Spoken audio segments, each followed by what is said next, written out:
Okay.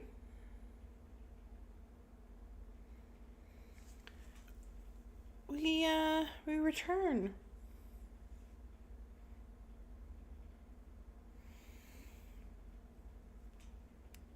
So, I thought about what I wanted to do today.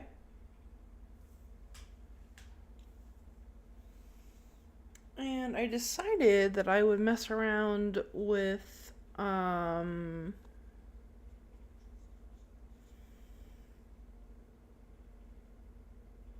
figuring out save progress stuff.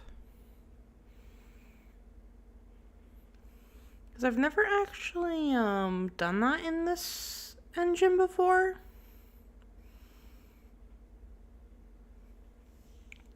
So I just want to see how messing around with other files and stuff works.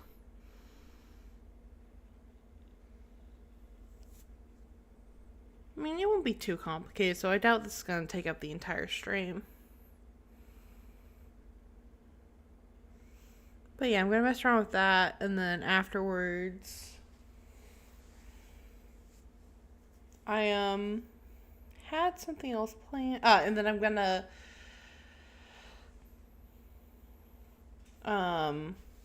also mess around with a level up system.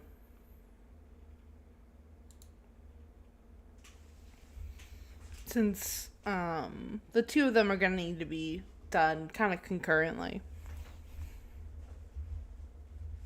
I mean, like, I don't have to necessarily save the progress of it between run-throughs, but it will help if I can. So, yeah.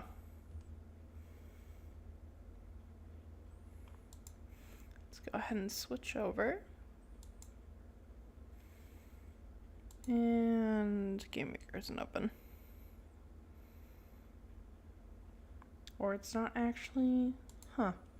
Oh, right, yeah. Have to remind OBS that GameMaker exists.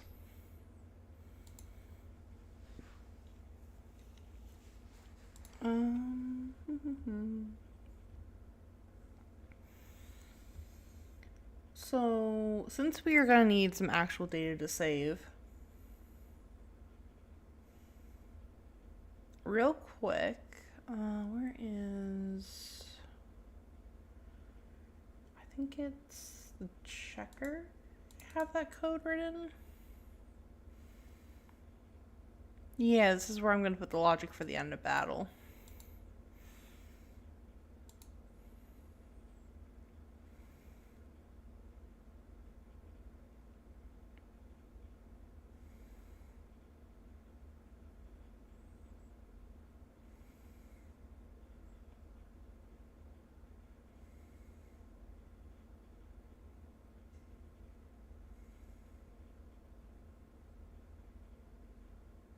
How does this work properly?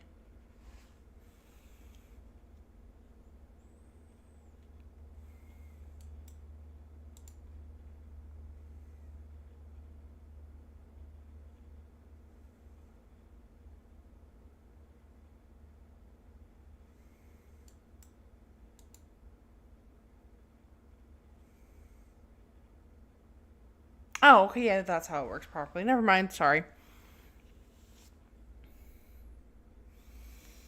Brain, wasn't working there. Okay, so this is where I want to add that.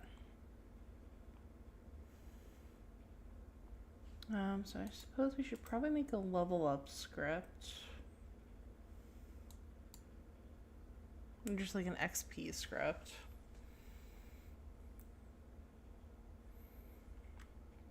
I mean,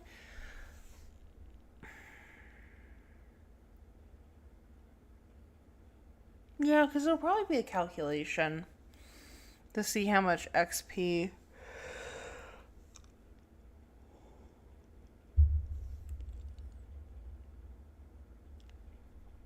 the player gets. Yeah, so we'll just make it a script for now.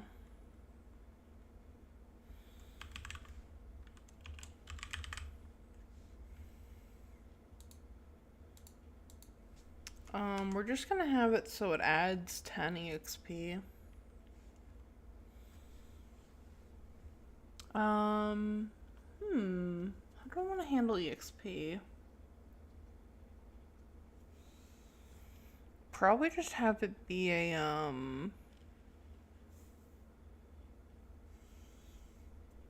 yeah, one of those in the struct. Where is that? Here it is. Just add it, to the stats? Yeah. Because my idea for the difference between party stats and party status is the party stats will be what changes, like, more permanent changes. Like, these are the permanent, oh, what's the word?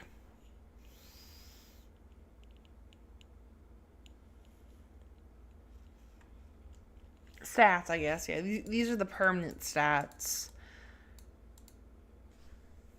Whereas party status, like, these are the minute to minute changes. You know, how much HP they have in battle, how much MP they have in battle, versus how much total they have.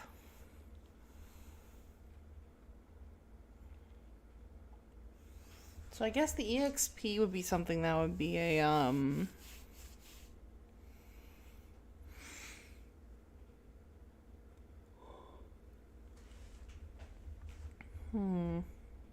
that would be like a fixed amount that would only change at the end of battle. So probably should put it in stats. Just to keep my stuff consistent. Set to 0. Or actually, setting it to 0.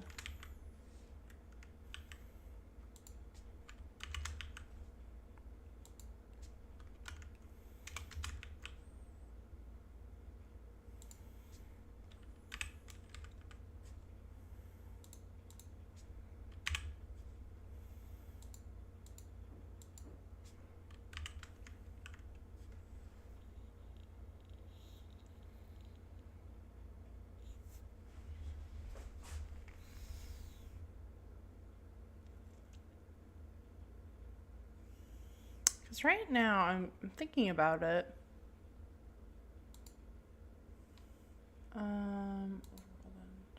Player. Let's battle entity I want to reference. There it is.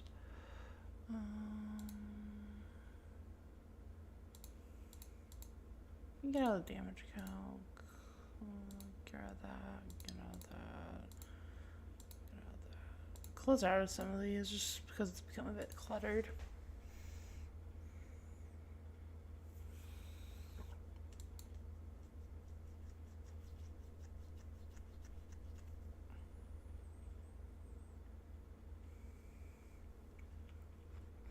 Because I just have these here. I guess what I can do,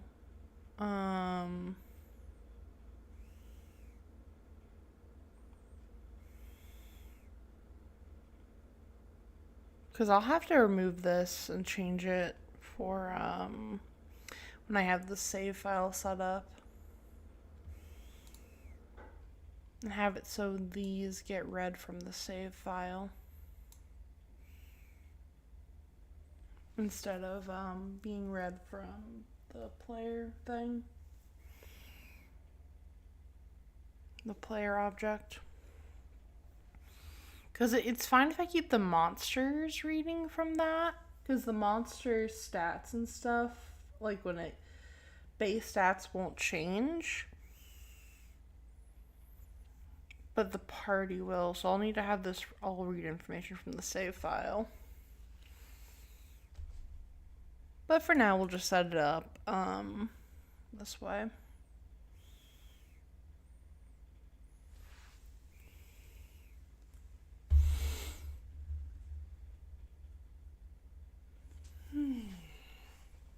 Okay.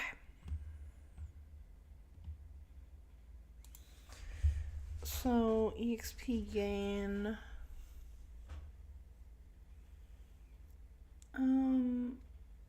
Yeah, we'll just say EXP is gained evenly throughout the party. I do need to only make sure it's given to party members that are actually in the battle.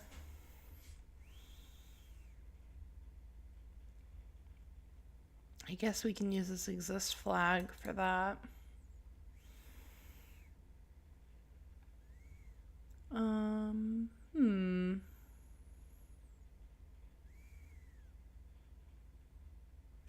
Because the idea is that once you get a party member, unless it's like a scripted story section where they're not in that battle for whatever reason, they're always going to be in the battle. So I guess I'd only ever have to change this exist flag in those specific situations. Yeah.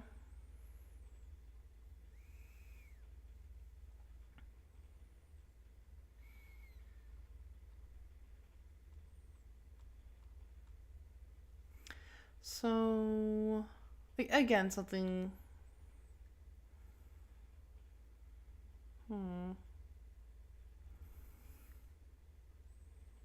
Yeah, we'll have to update all of these with the, yeah, all of these, yeah. This will all have to read information from the save file.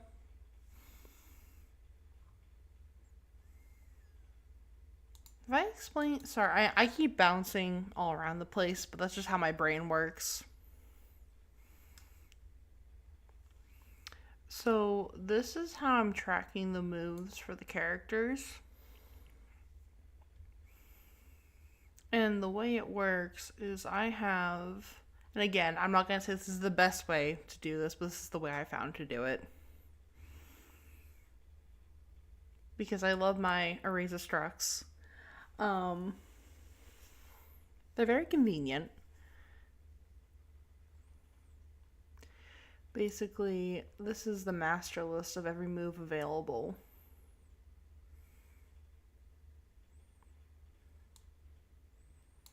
And it has the name, the power, the type, and the status.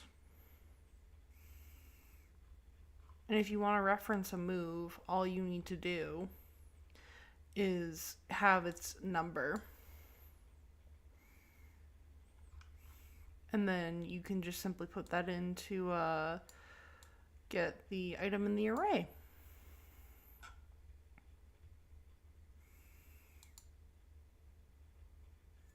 And yeah, I feel like this is going to work best. Again, these are all just the test moves for testing the different damage types.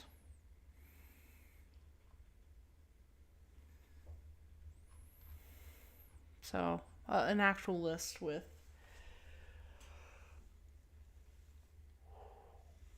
actual moves will one day appear here.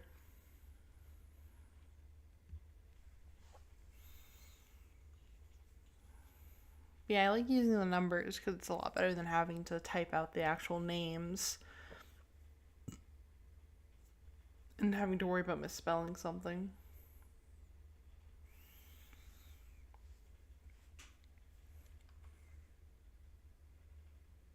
Okay.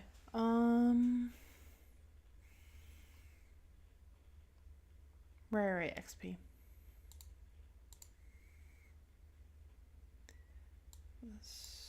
So have if the ends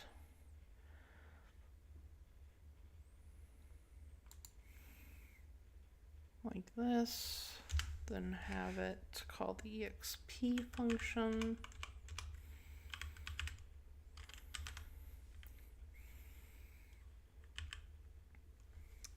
Do I need to pass anything? No,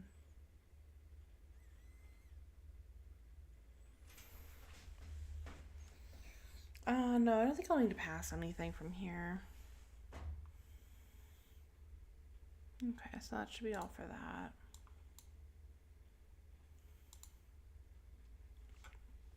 And then for now, I'm just gonna, right, I wanted to make,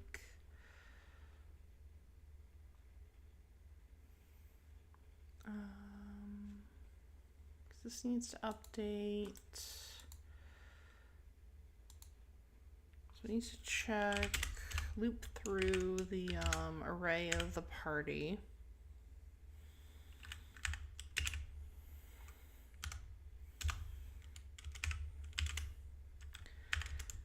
Less than 5 plus plus.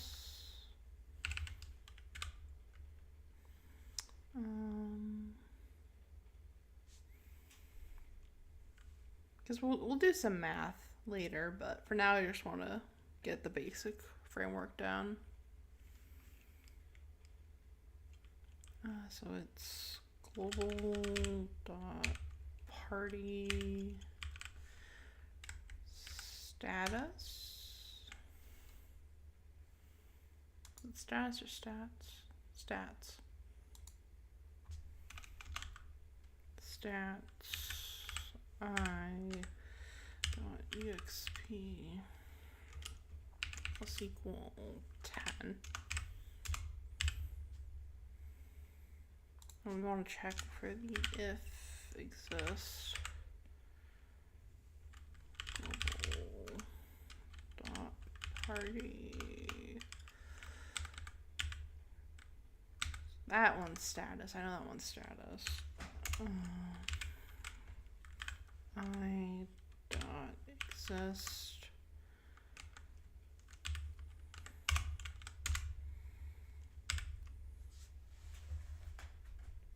there we go.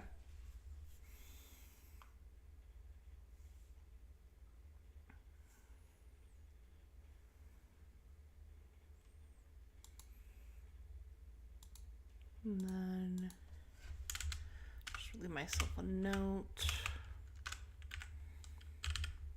Add math for exp calc.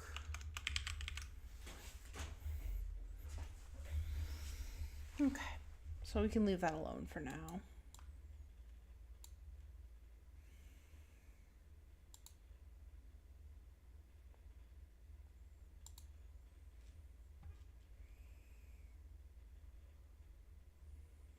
I should really start organizing my scripts.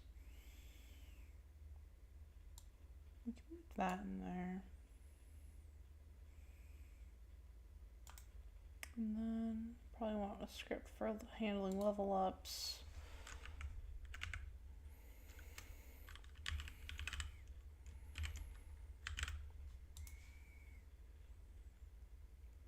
Yeah, I'm gonna make a folder.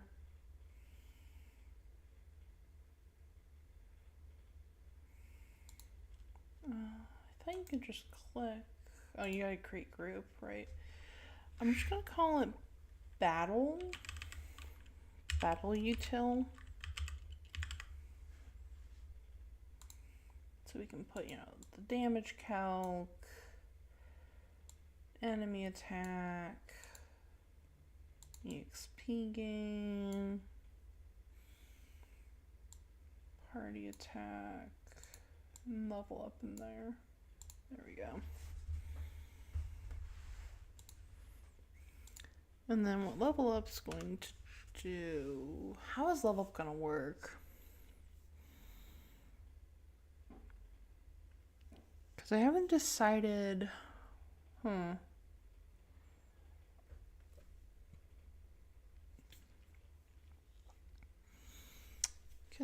So,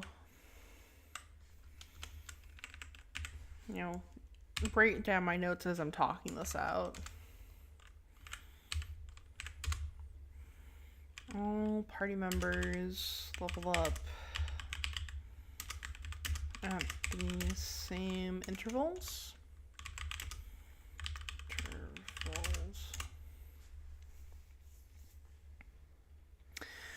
Hmm.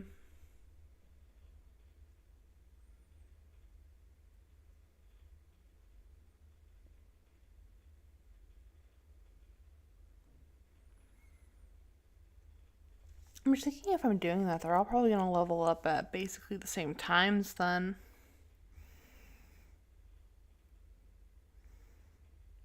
Because the story segments where there'd be party members out of the party wouldn't be all that often.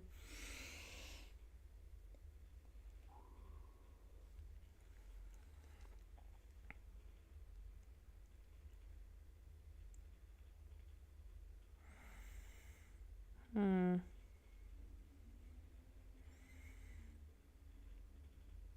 Because then if I'm basically just going to have them all level up at the same point, there'd be no point in tracking, like, the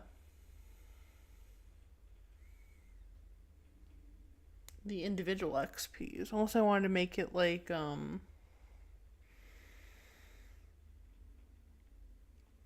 party member that killed the enemy gets the XP. But I feel like that could be rather annoying.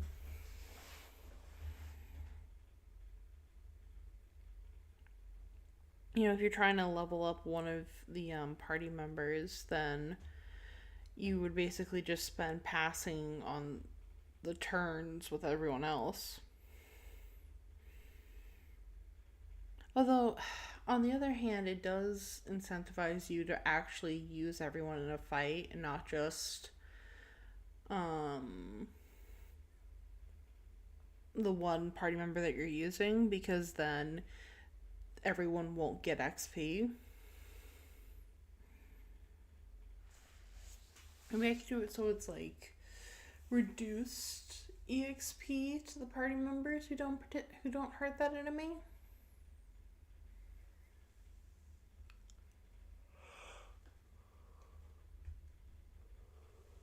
Hmm.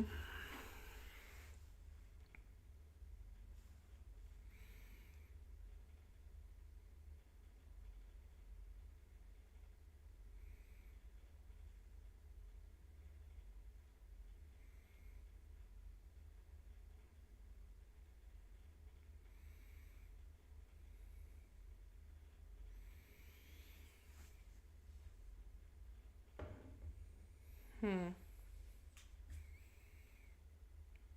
I don't know.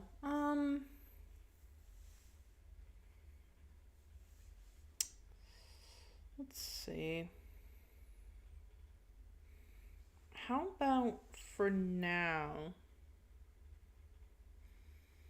I'm just going to make it in such a way where it just only. Well, no, then I have to track who attacks what enemy. I mean, that wouldn't be the end of the world.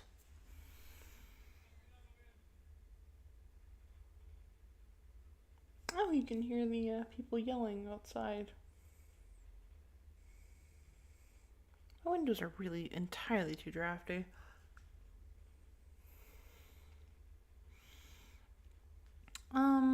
I think the way I'm gonna do it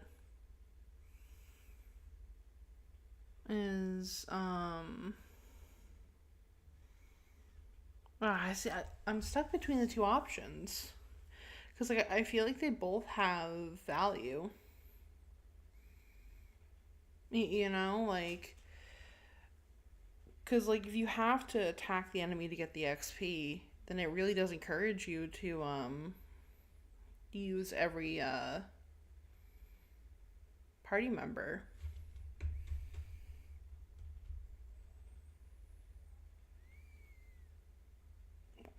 Because I don't want to give them like different rates of XP.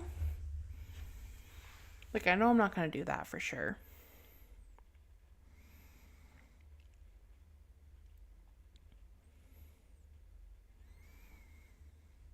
Because I'm trying to think of like the RPGs I've played that use a similar system of you always have the same party.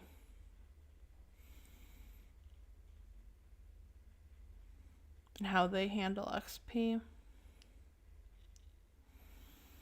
You know what? I'm gonna do some Googling.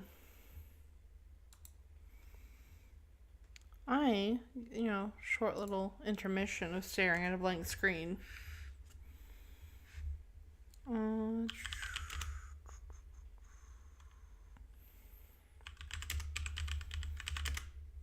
Because, like, one of the best ways of, mechanics.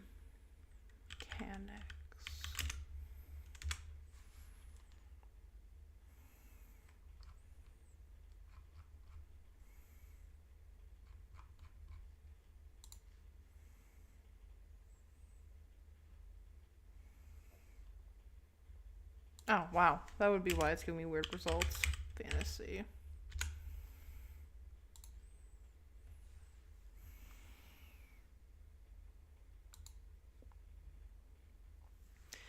Because, like, what the advice I heard was if you want to know how to handle something in your own game, look at how other games do it. Was pretty much the what I took from it. Like, obviously don't copy everything from a game. But, like, it doesn't hurt to look at how other games handle it.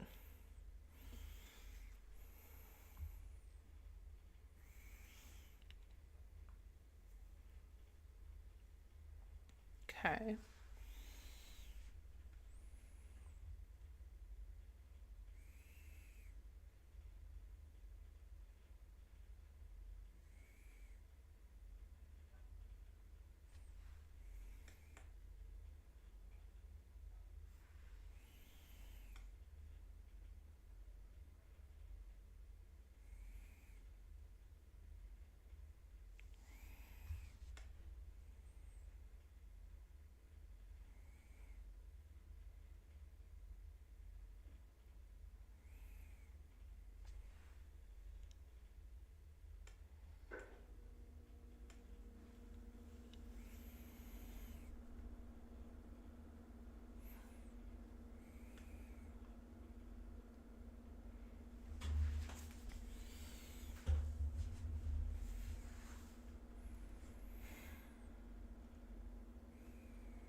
So maybe.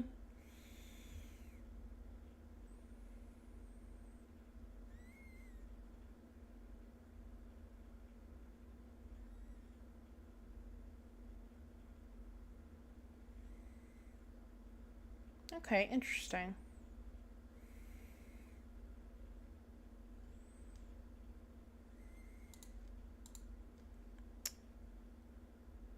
So again, I want them to level up at the same intervals.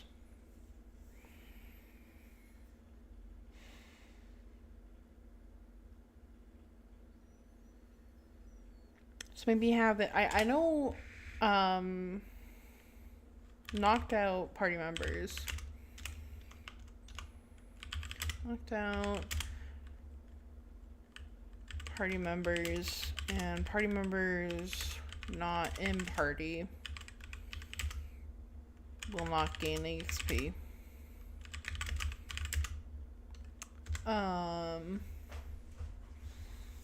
Do I want any of the statuses to affect it? No.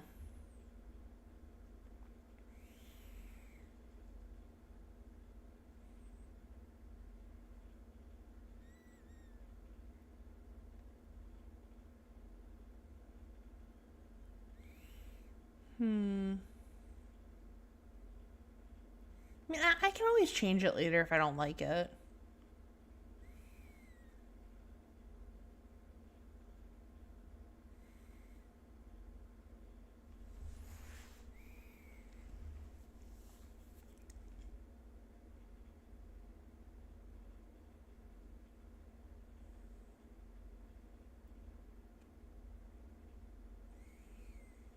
Well, just how about this?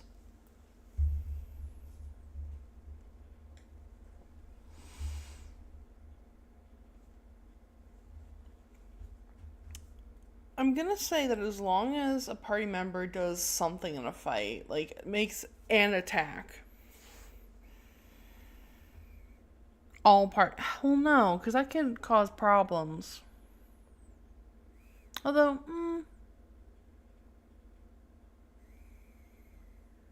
that might actually be best.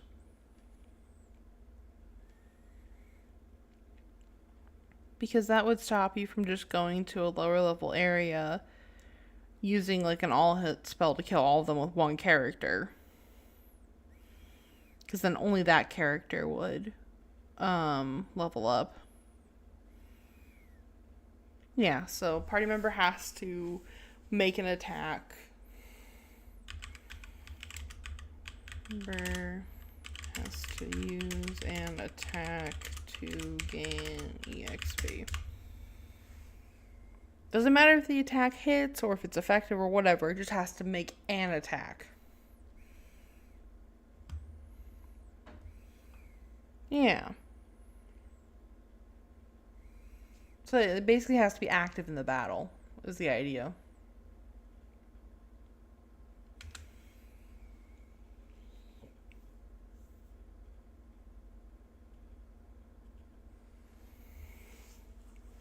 And I feel like doing this will separate it out enough so that all the characters aren't leveling up at the same time. Because there will be scripted sections where party members are absent. Party members will join at, a base level with a base XP different from the other party members. Party members will eventually faint. Not every party member will participate in a fight all the time. So yeah, I feel like this will work. Okay. We're not gonna write out a full level up function. Oh, I gotta track their level. Yeah. So this will be another stat thing. Level. Or we'll start at 1.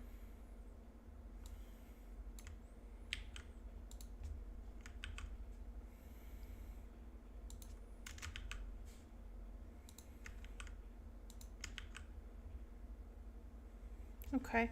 I will be right back.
I have returned. Have to mess with my window now.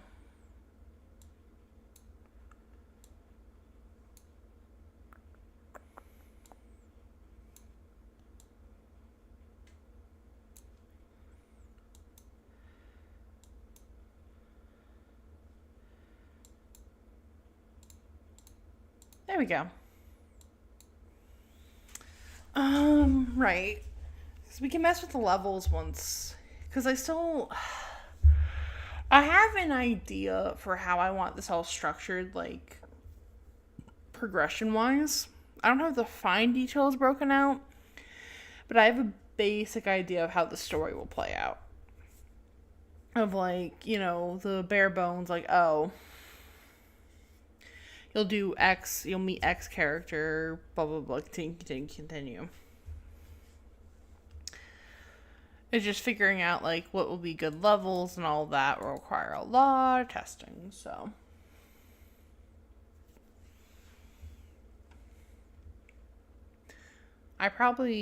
My idea is to basically, to figure out the levels and stuff, is to play through up to the point where you'd meet the character and then see what the basic levels are, what levels I'm going to need to fight everything, yeah, stuff like that. Anyways, let's see if I can remember what I was doing. See if I can get the squirrel brain to cooperate. Right, level.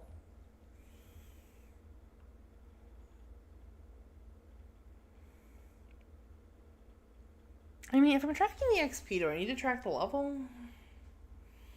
Because I feel like I could just use the EXP to get the level. You know what I mean?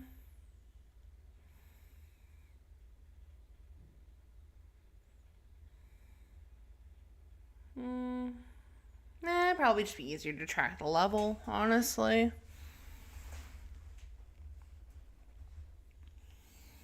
Or, I mean, it's one value. It's one value tracked across 5 structs. It's fine. If it causes problems, I can always change it.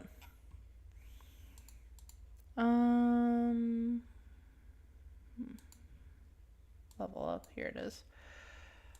So, probably just a switch, honestly, that checks if you have enough XP. So, loop through all the characters.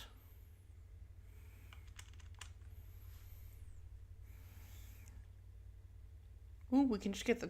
No, we can't get the turn. Because this will have to be called at the end of every battle. So we need to loop through all the characters. The party members. For... You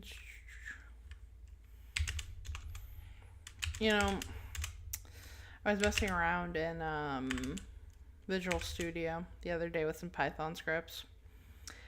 And they keep on trying to push the AI assistant on me. And, like, I vehemently refuse to use that thing. Like, I would rather hand type a million redundant things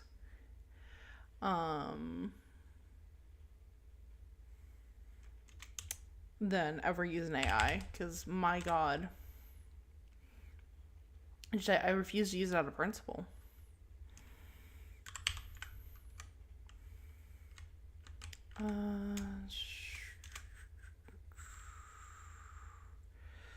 You know what I mean? Like, if I'm gonna be writing shitty code, I want to be my own shitty code, not an AI.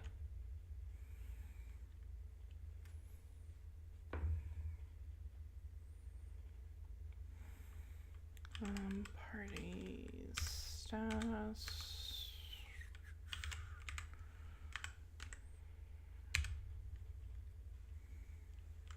Party stats.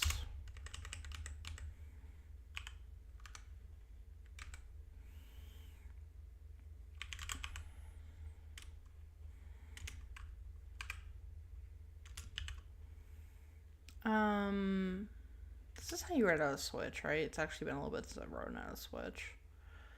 I'm gonna be honest with you. Um, hmm.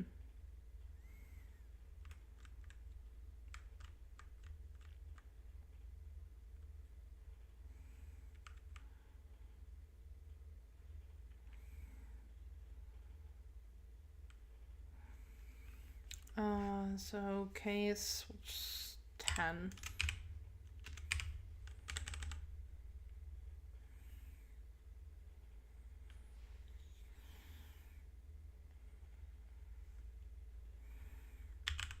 Level, yeah.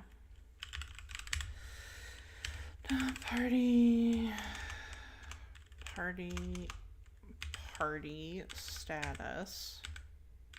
Stats. I dot level equal 2. And then it's break, right? And then we'll say case 20 just for testing purposes.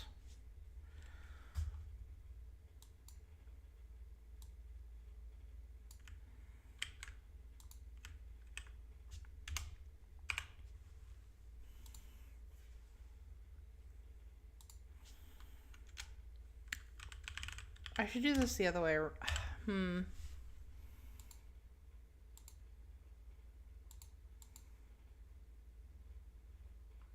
I can't use a switch, can I? Yeah, because it's greater than 10.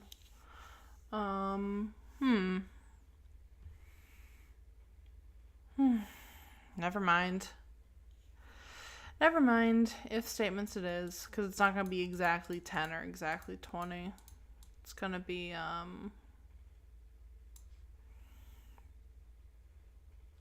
yeah.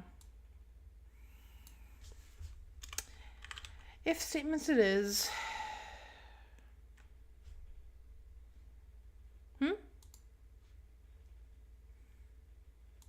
No. No, just, told you I'm making an original thing. So we want it's an RPG. It's just I enjoy coding, and this is just a fun project for me to do in my free time.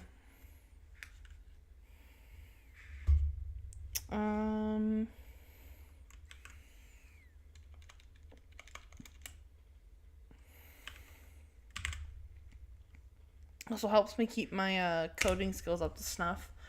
I'm using GameMaker.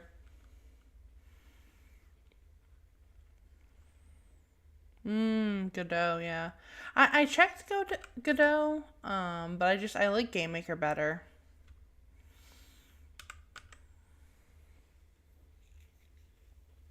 It was a lot easier to just pick up and learn. Greater than or equal to 20. Because we want to do this backwards. Because that way, we want to do this backwards like that. Yeah, it's good fun. I'm actually gonna mess around with trying to implement a save file right now. It's just I'm having putting in a rudimentary level up system, so I have something to actually save. Okay, so yeah, we'll just, and then we need to add something for moves. I'm gonna add code handling moves, move learning, which is just gonna have to be, after I actually get the move list sorted out, which is, I still don't even know how many moves I want to put in. Just I feel like a good variety,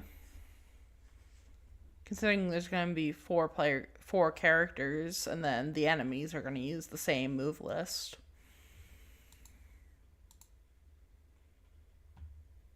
Okay, and then it should be in checker.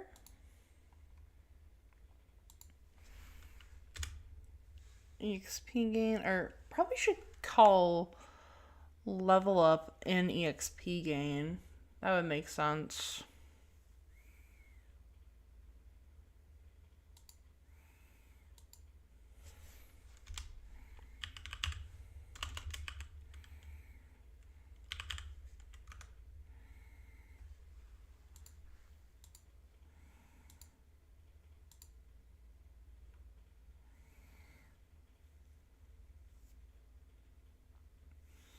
Yeah, that makes sense. Okay.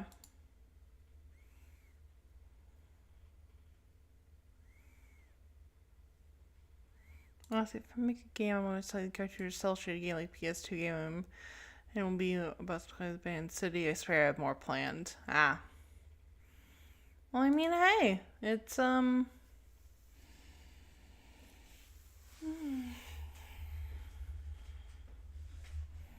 I mean, the only limit is your own imagination, honestly, because you can teach yourself the skills you need.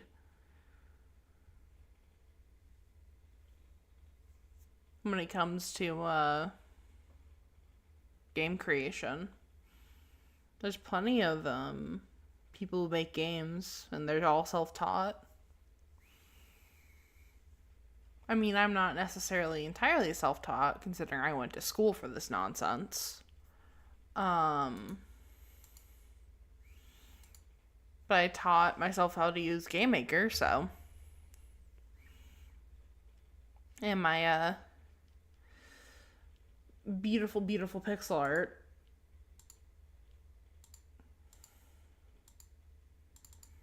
You know, my lovely pixel art. That took longer than you think it would have taken. Because I just wasn't happy with it. Yeah, I just, work picks up during the beginning of the year, so I've been having to work a lot more than normal. And when I'm working more than normal, I usually don't have the energy to stream.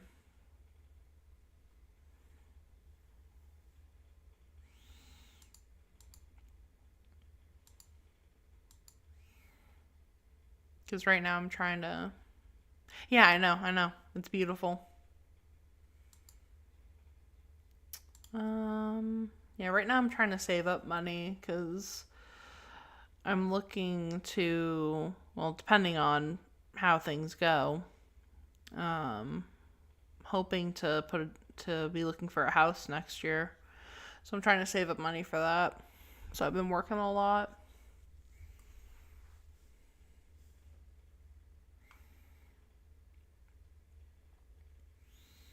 Okay. And then just have it so this shows show debug message level.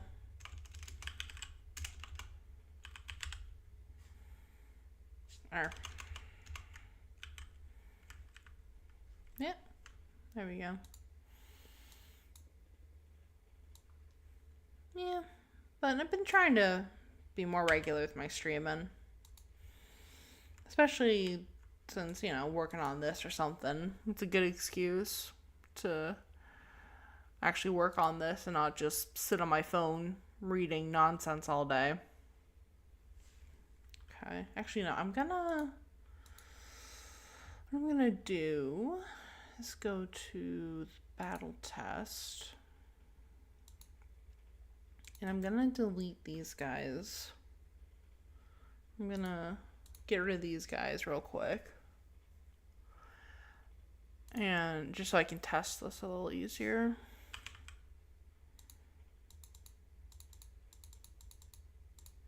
Oh, it crashed? Okay, what's going on? Index out of range?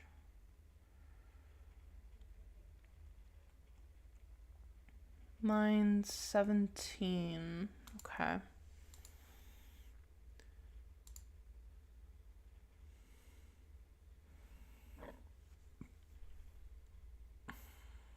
Should be less than 5. That shouldn't crash.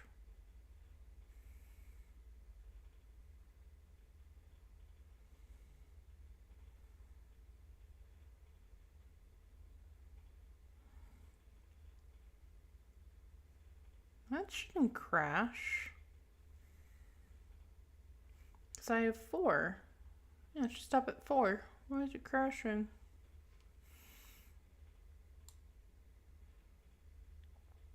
Yeah. But you know, that all depends on how things are in the country, how stable everything is. Because, my god, are things kind of looking scary here.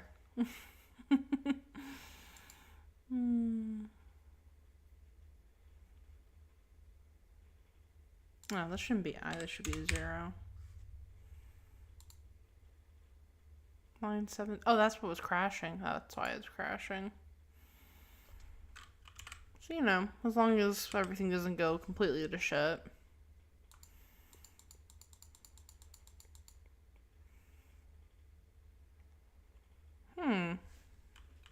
Interesting.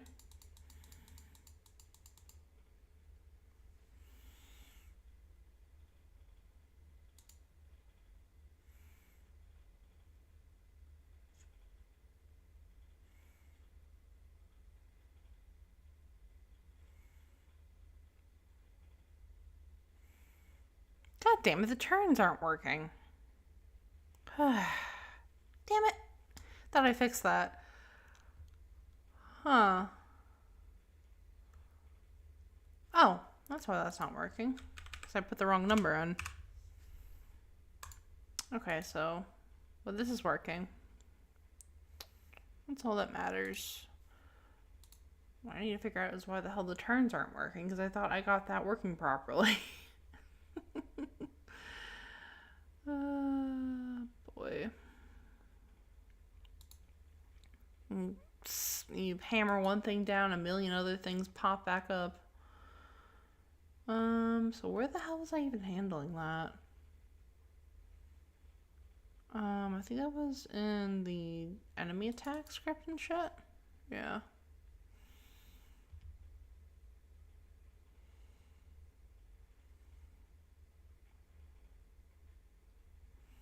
Because in between each of these, it should be attacking, and it's not, and I don't know why.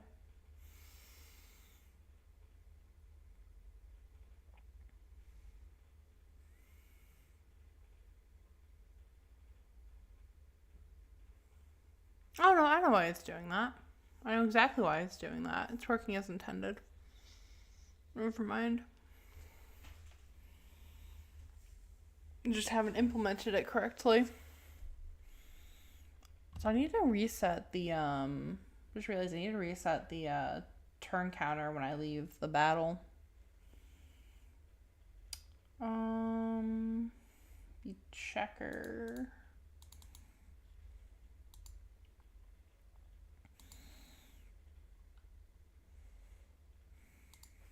Yeah, I keep on having, daydreams about what I want my house to look like. And I know it's not something I can probably afford, but... You know, it's fun to daydream at work about it. Helps getting through the overtime.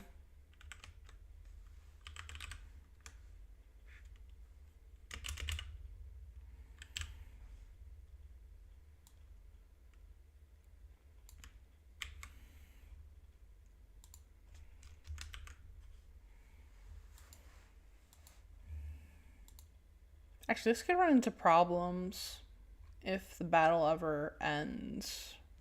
I'd have to remember to manually reset the turn counter.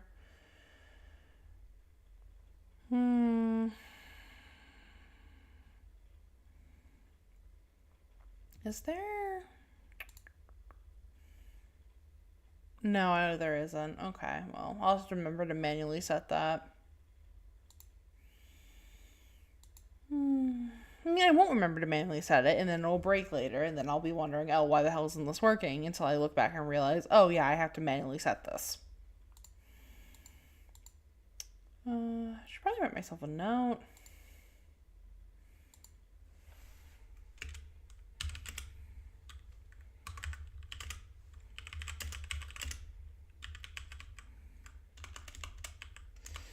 Leave battle screen any other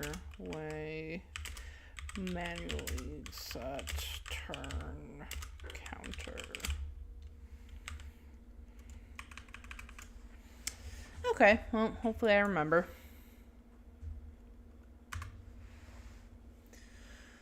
Okay.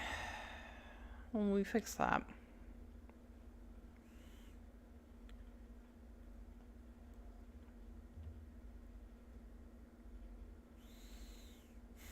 Just really, because I have to make it so the turn counter is based on not just the set 05,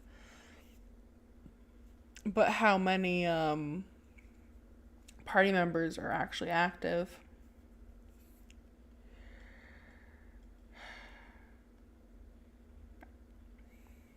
I'm trying to think about a good way to do this without writing a million lines of code.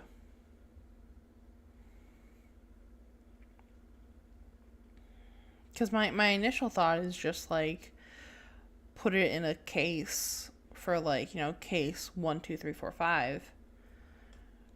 And then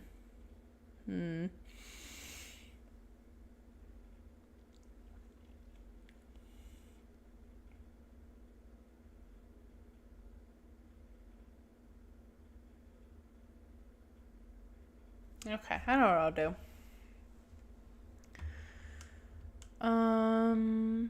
Where's party attack?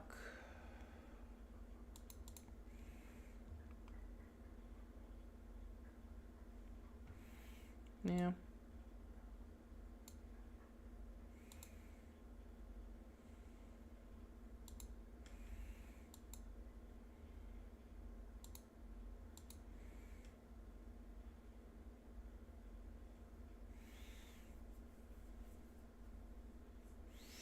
Basically, I need to add a check on the party size.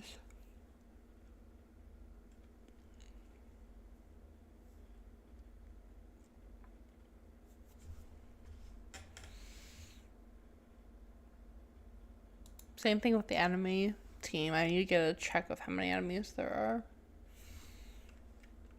So that's the first thing I should really be doing here is... well, the for loop, my old friend.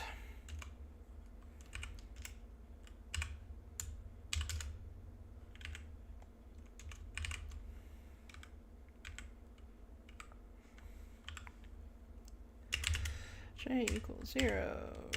J less than...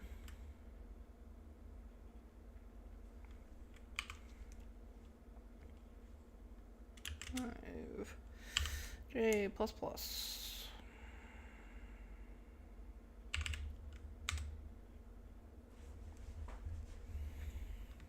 If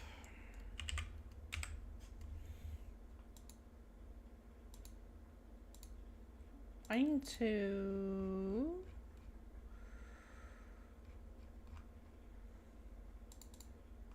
set this to true.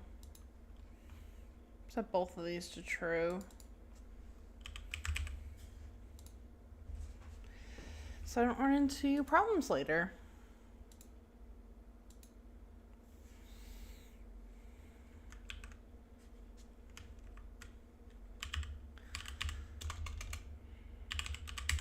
Global dot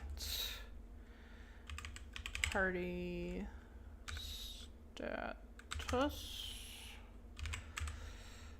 J dot exist equal true.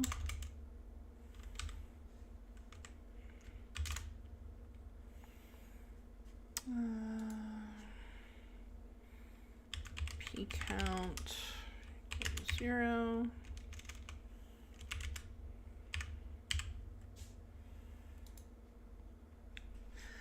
Equal true. P count plus 1 or plus plus. Why would I do plus plus 1? That's what plus plus is for. I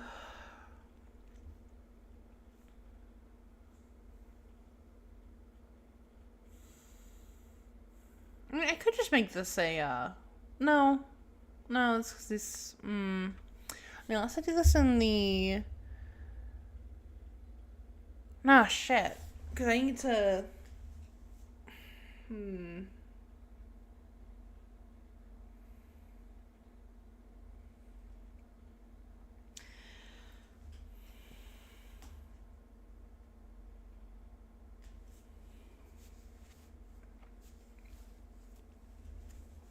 Hmm.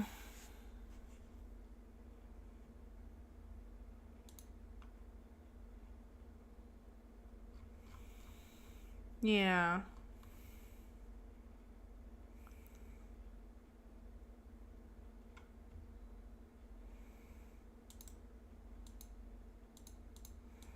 Shouldn't be counting this. Should be counting if the HP is above 0.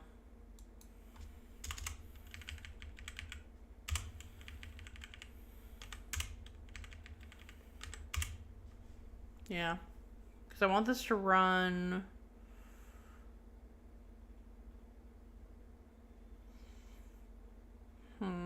Where do I want this to run, actually?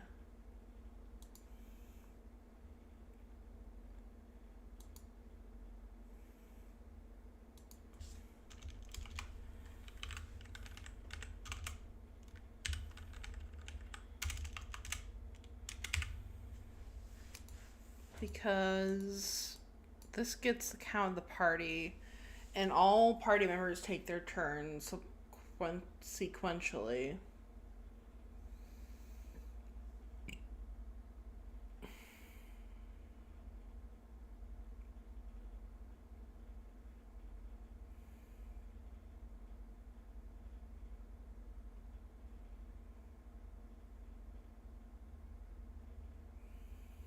You know what I can do? I can have it so if something dies, it manually adjusts the count. That's what I'll do. But then it needs to track which one's actually dead.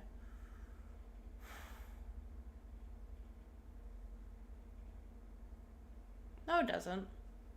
Oh, yeah, it does.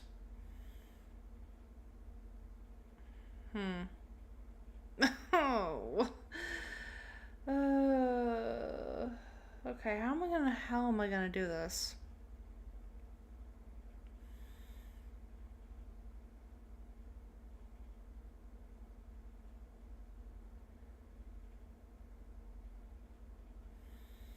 Okay, so getting the amount of alive members on each side is important. Maybe get the number, and then after a turn is taken,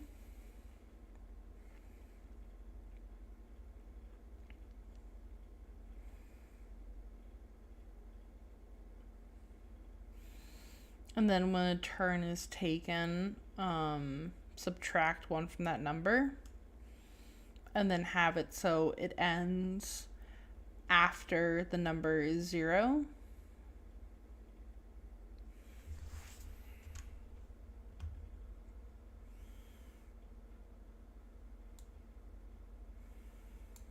So, like, put all this in, like, a while loop or something.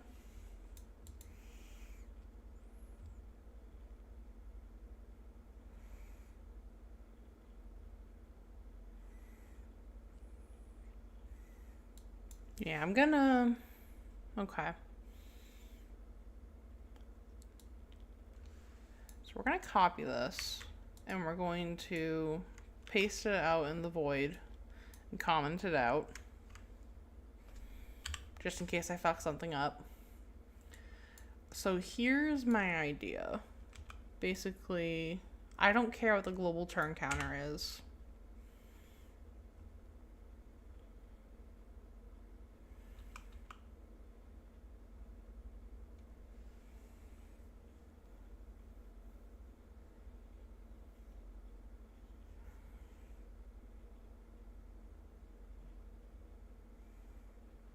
Honestly, do I even need the turn counter anymore?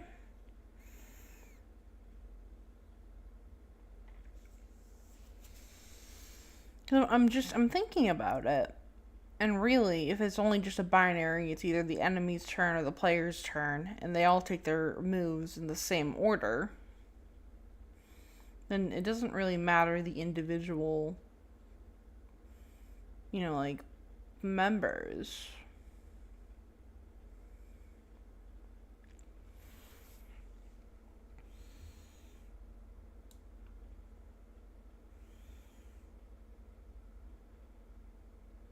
No, I guess I do use the global turn counter, so I'll keep the global turn counter. Because I do use it.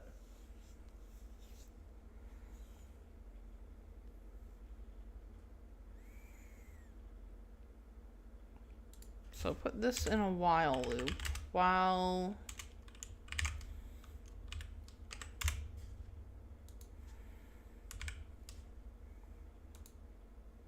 P count is above 0. Count is greater than 0? Right? Greater than 0? Do I need to be greater than or equal to 0? Because that would go to a total of 4, so greater than or equal to 0.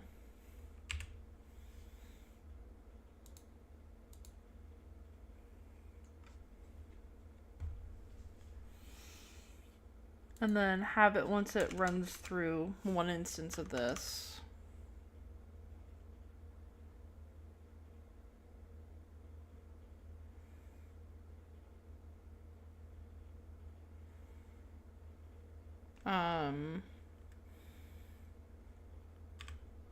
P count minus.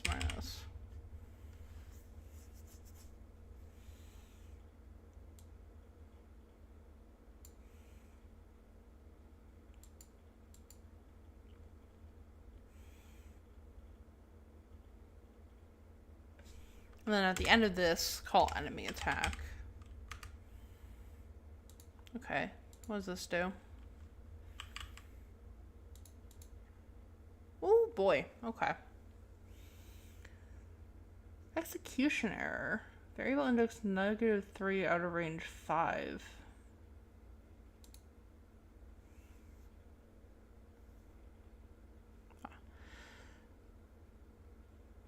Got script enemy attack line 2.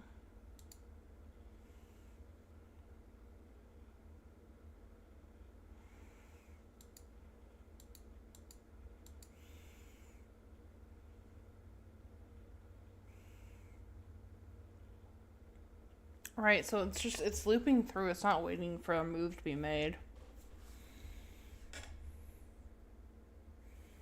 And I'm not updating global turn counter.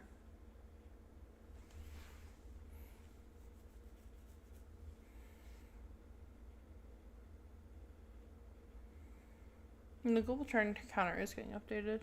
What does it do exactly?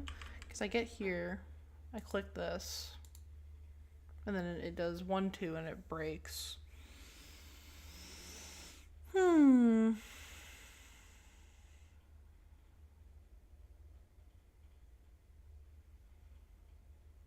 Enemy attack line 2.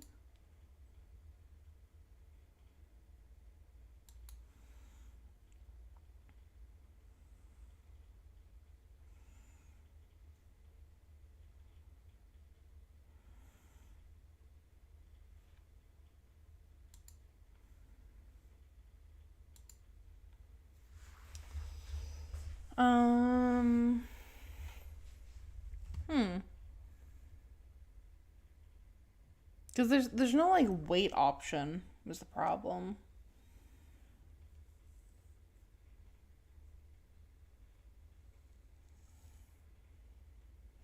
So I guess while isn't the right tool here. I know what it is.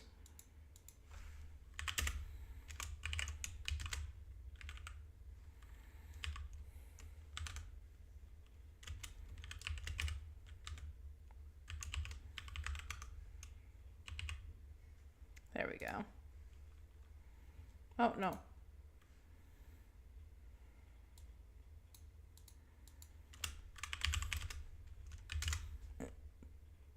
And then we grab this.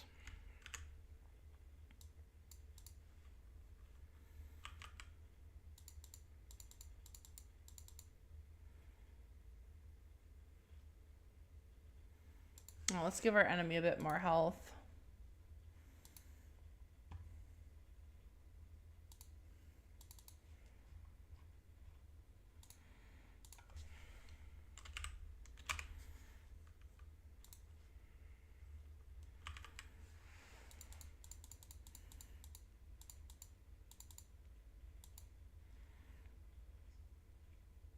Okay, yeah. 5 turns. Actually, I need to count that to make sure that's 5 turns. 1, 2, 3, 4, 5.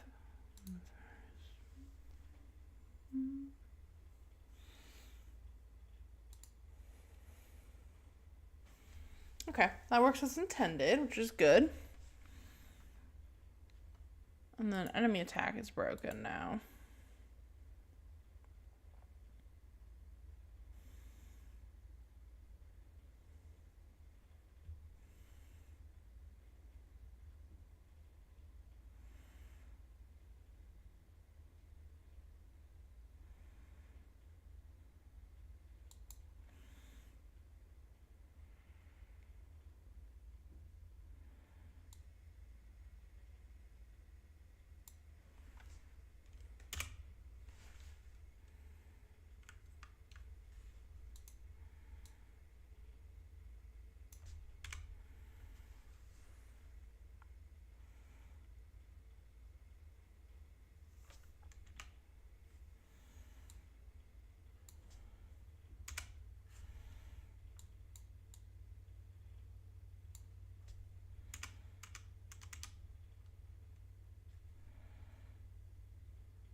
Why is it -5?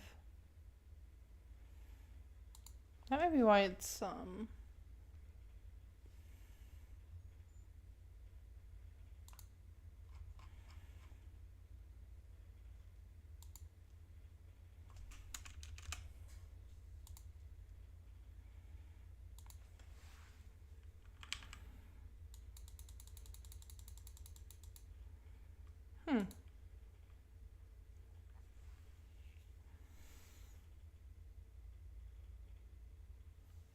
because it's showing the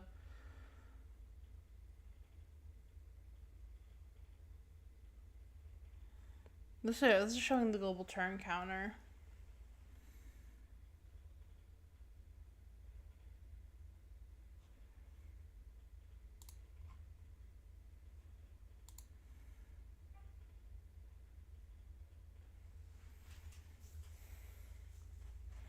Why is it starting? Interesting, actually.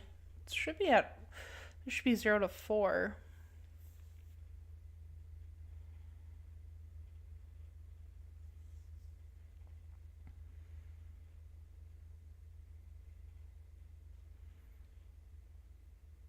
No, I guess this is after it runs.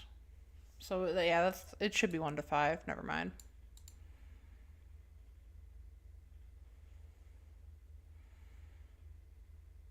Because it doesn't until it increments global turn counter.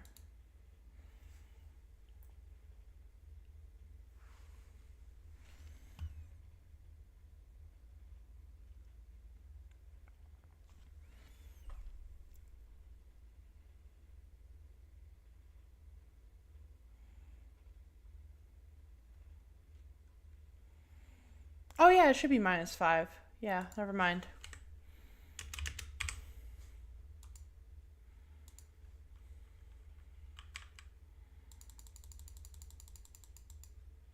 Why isn't it doing anything?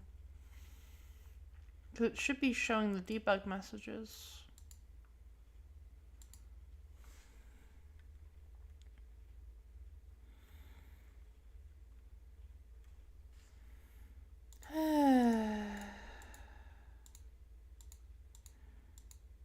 Where is it? Oh, I'm clicking the wrong one, that's why.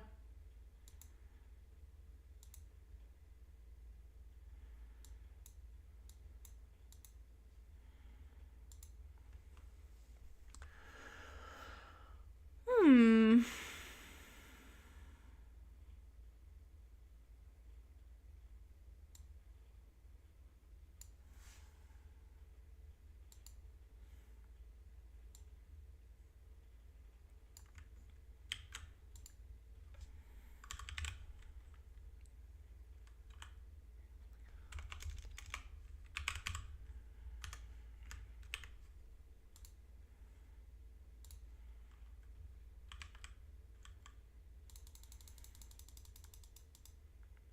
Oh.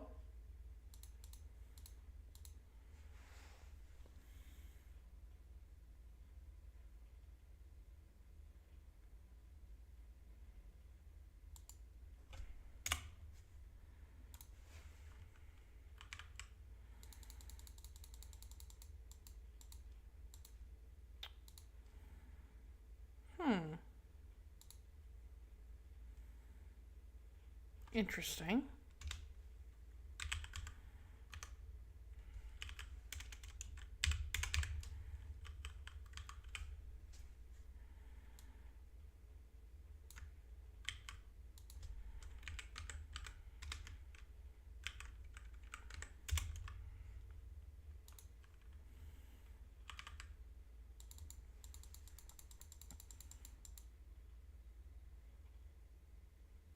Okay.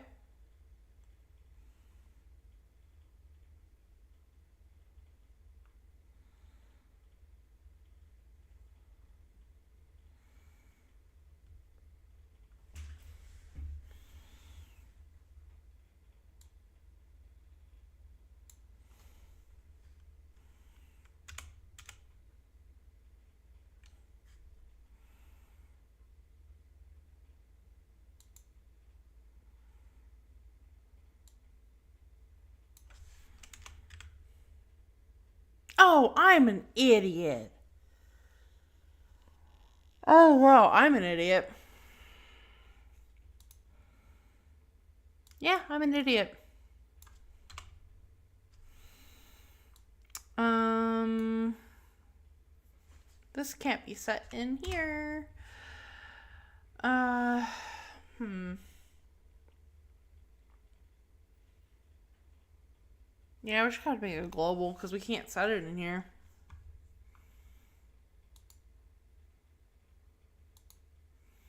I mean, we could set it in there.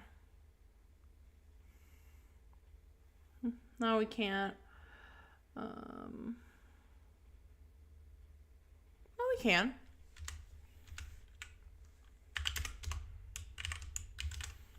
If, dot turn counter equal 0, then we can do this.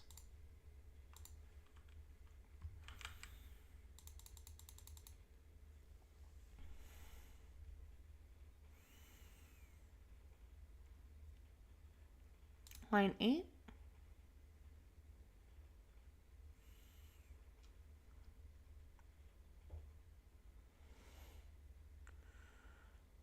Not set before reading it? What do you mean not set before reading it?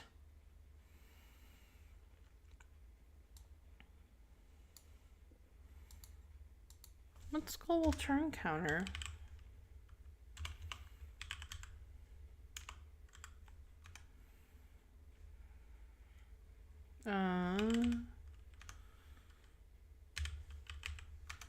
What's global turn counter?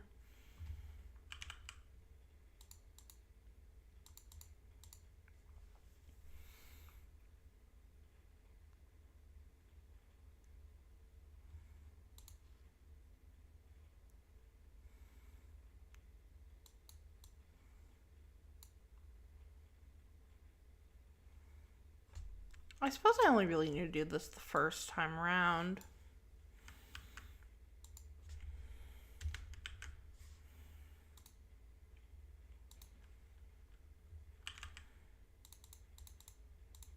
it's still getting the error. Variable move menu, P count, not set. But it is set. I don't know why they're saying it's not set.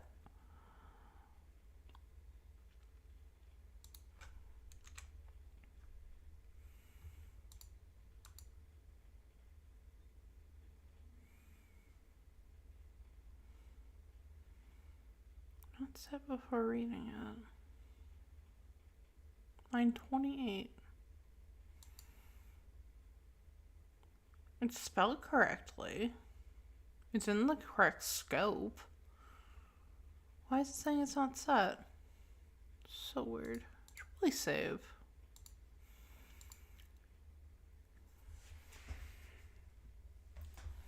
Because it reads it fine the first time.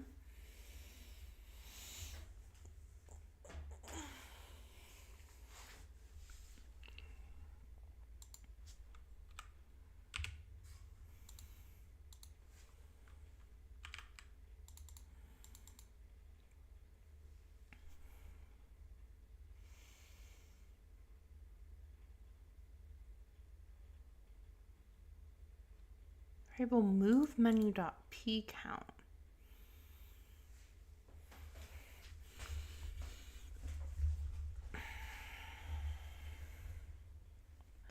So confused as to why it's saying it's not set.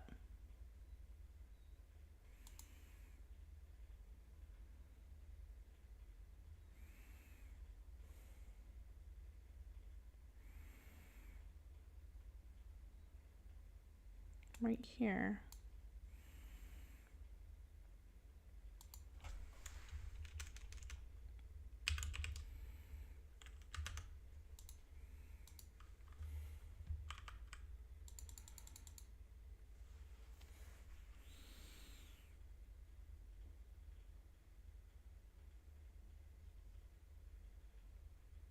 Line 28, if P count greater than 0.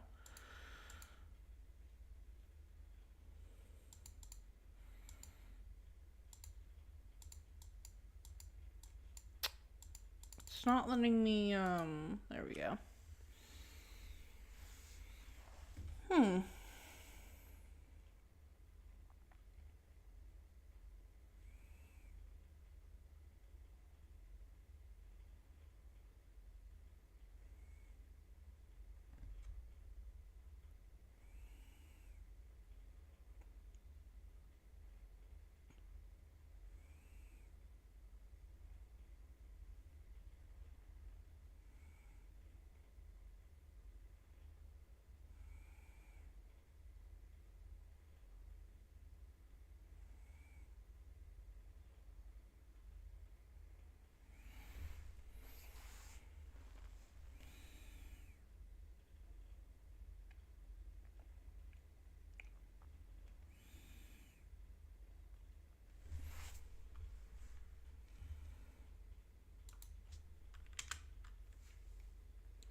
Well, I try to be clever about it.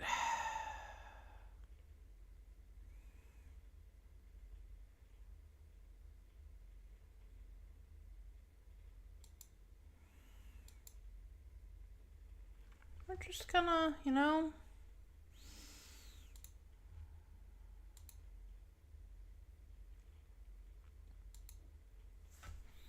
gonna try one of these, or I guess we don't need to do it here.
Orientation.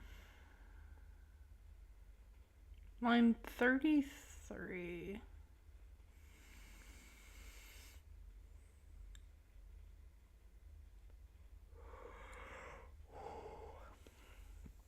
-2 out of range 5. Let's script enemy attack line 2.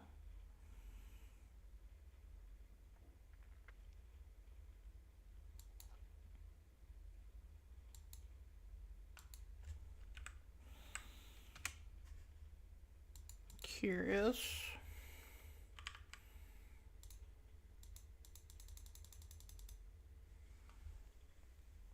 Yeah.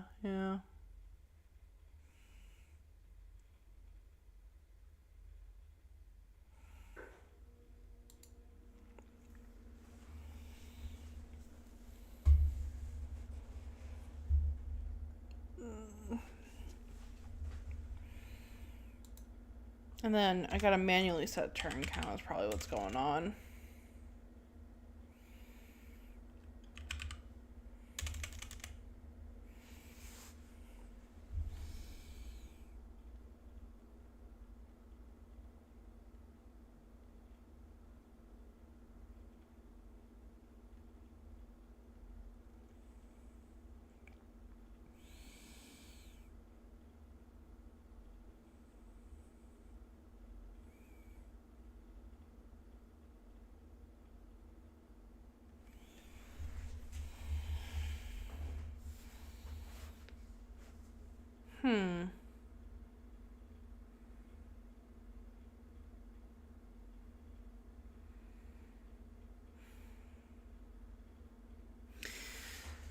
Huh.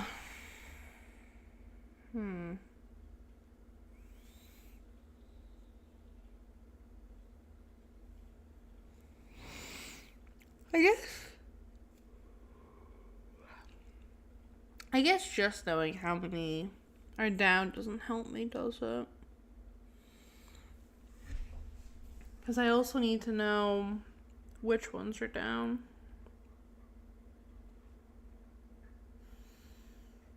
Ah, that's annoying.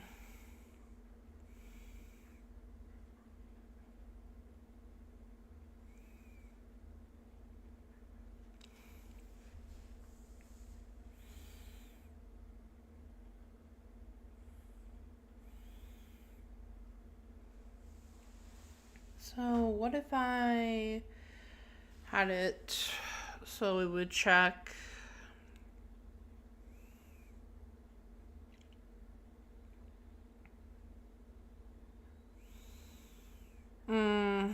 yeah, I think I'm going about this the wrong way.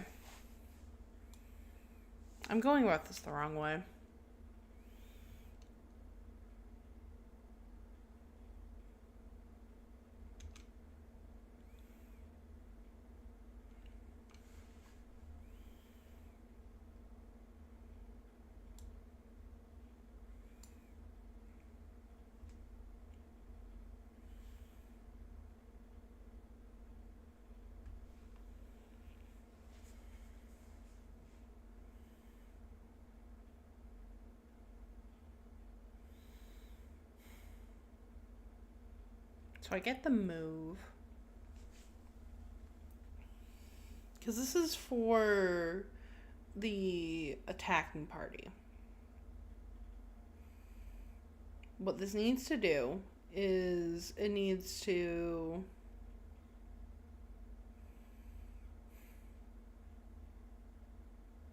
have them make their attack. So have it check here.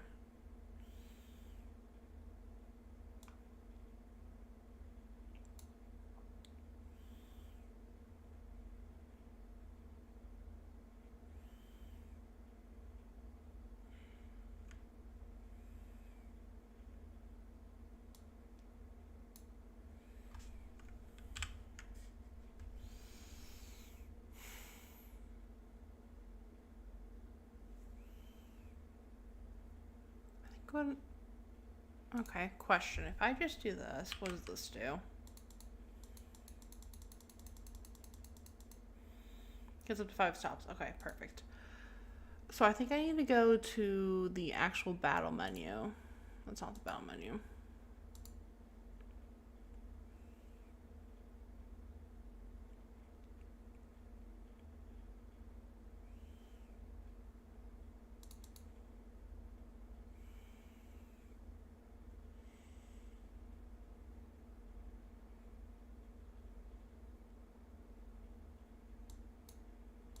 This just creates the menu, okay.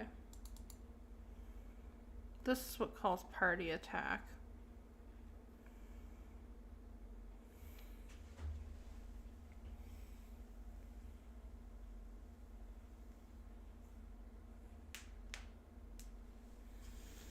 So I think what this needs to do, this one, the battle menu.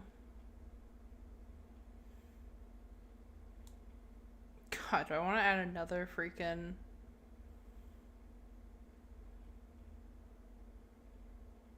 condition? Probably add the condition here.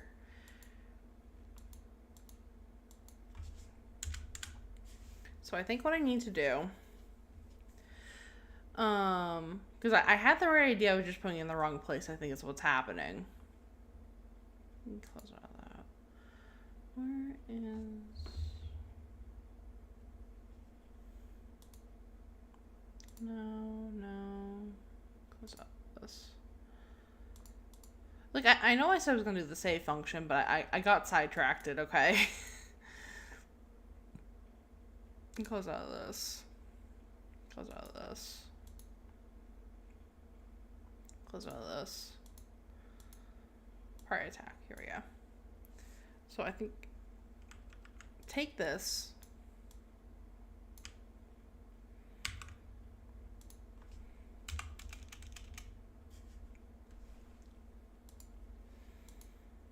Put this here.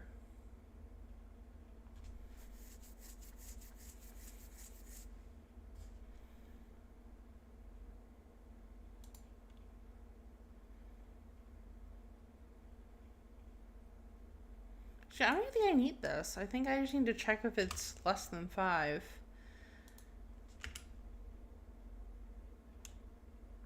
And, oh god, where is it? And global dot party status.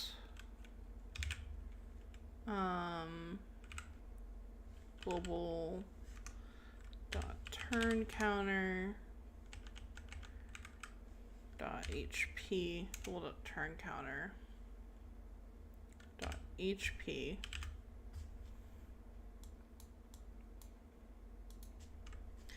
Let's move this over. There we go. Dot HP is greater than 0. And if it isn't,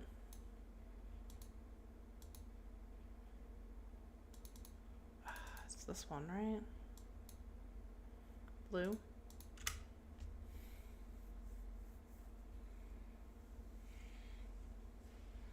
And else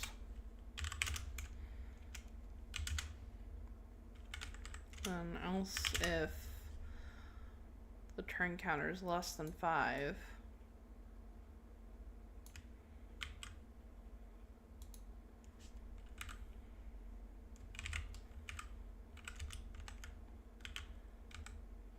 turn counter plus plus.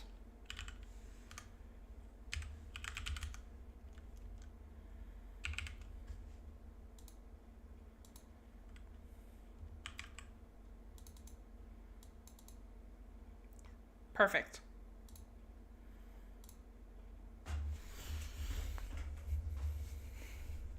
And then for testing purposes, if I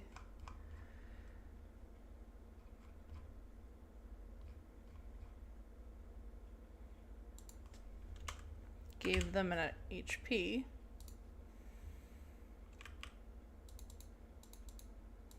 yeah, there we go. Beautiful. Absolutely beautiful.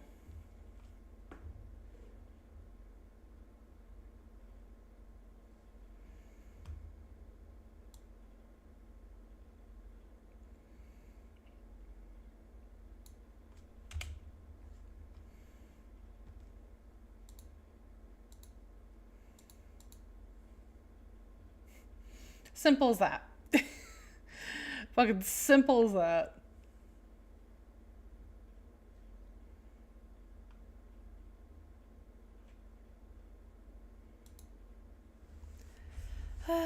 I'm nothing if not an expert in overcomplicating the solutions to problems.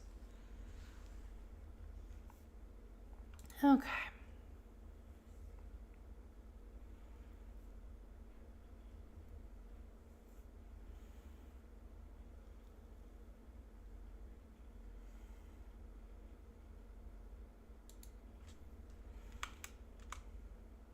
So,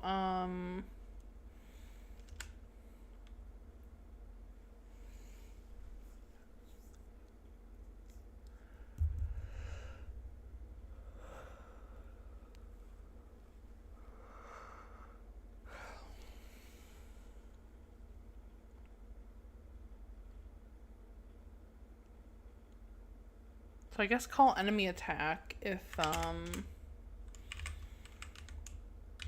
yeah, we can always change this later. And then if, global dot turn counter is greater than 4.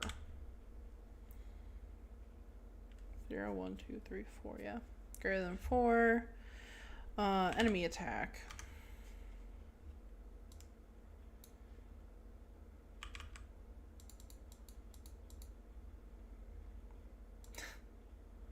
Damn it.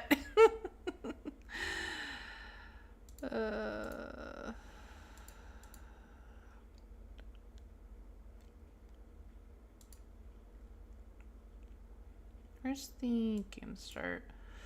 We can get rid of this.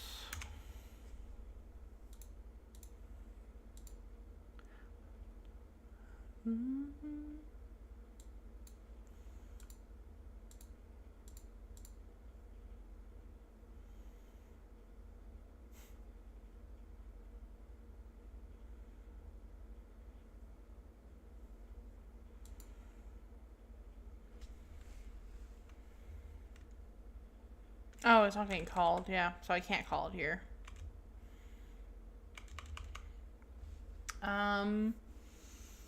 Honestly, probably call it in battle menu, move menu. Checker might be my best bet, honestly.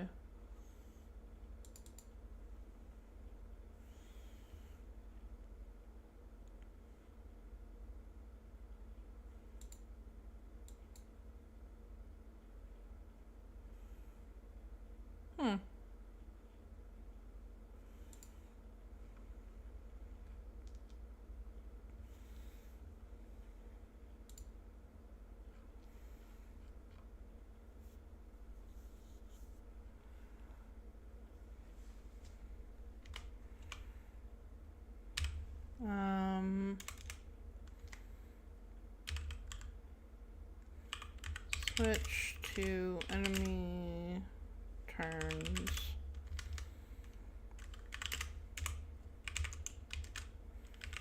If global dot turn counter is greater than 4.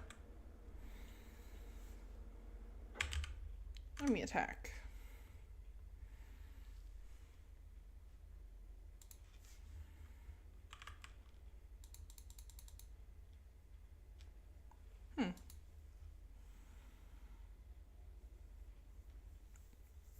Interesting.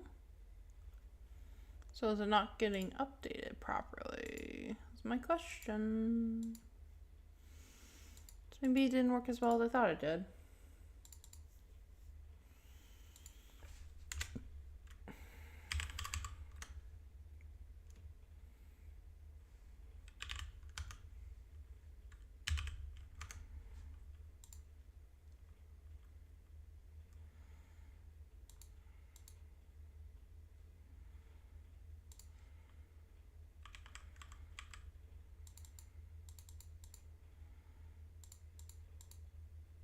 Ah, okay. It's only getting updated when I click the thing. Got it.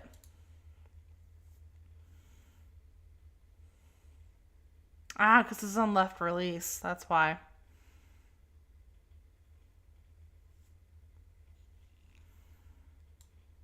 Interesting. Okay. Um.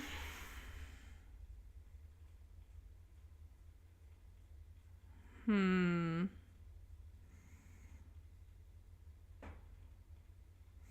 Because having it update is the correct thing to do.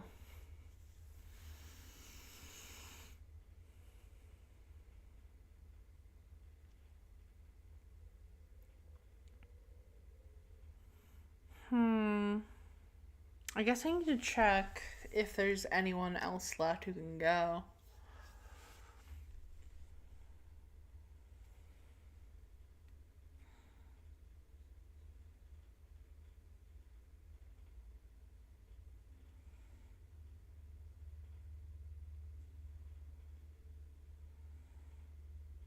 Okay, so I need to do this differently. So if it's less than 5, still checking if it's our turn. If so, so yeah, honestly, have a count variable, and then check the rest of the party. Yes, check that the rest of the party is still alive.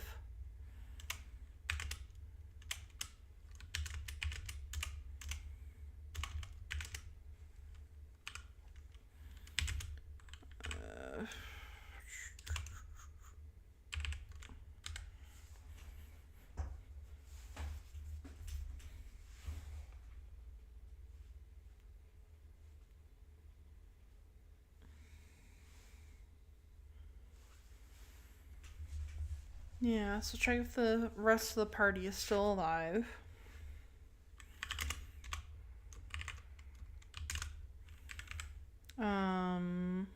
Global party. Wow, it's helpful if I can spell.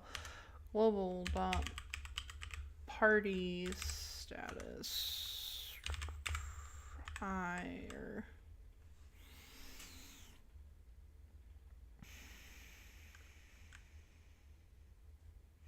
Because we don't want to include any members who've already gone.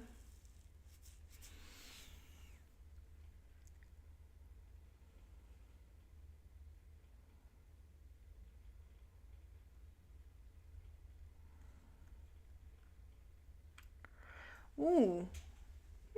Interesting.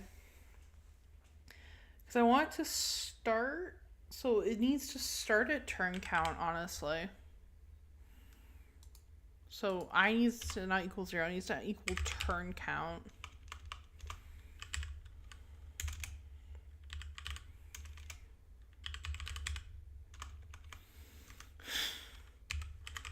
Needs to equal turn counter.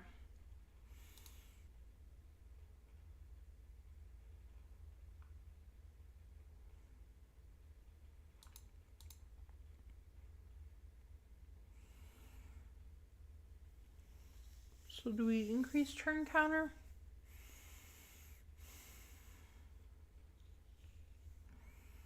Or I plus 1? Global turn counter plus 1, probably.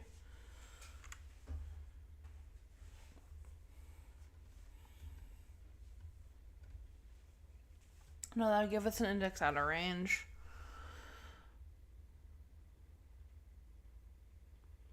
Yeah, because that would give us an index out of range for if this was the last party member. So we need to increase turn count.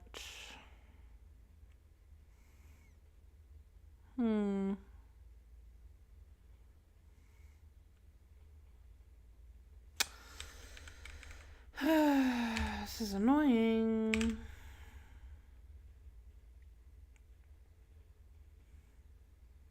HP is greater than 0. That's what we're going to do. So what we're going to do is we're going to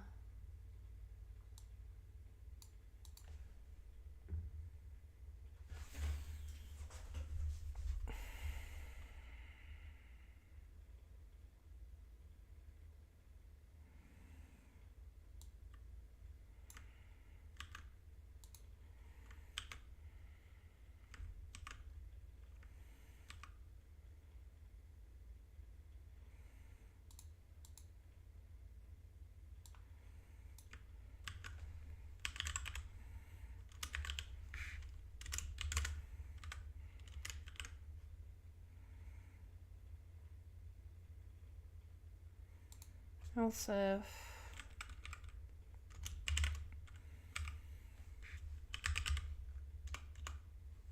Well, no, because it would end if it was the last player's turn, right?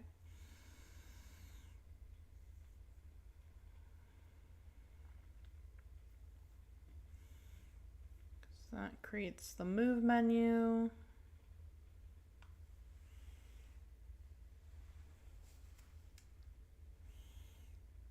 And the move menu calls party attack.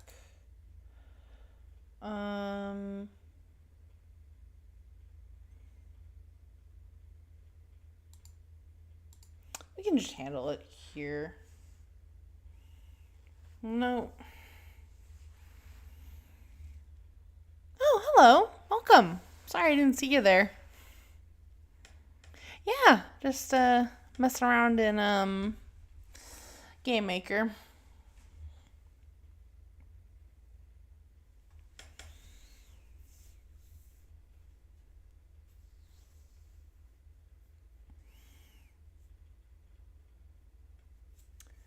So I'm trying to think, because I mean, after the last prime member's turn, it has to automatically go to the enemy side, anyways.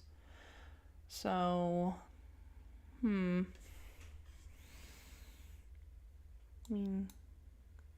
I'm making an RPG, a turn-based RPG. That almost came out like actual words. Yeah, turn-based RPG.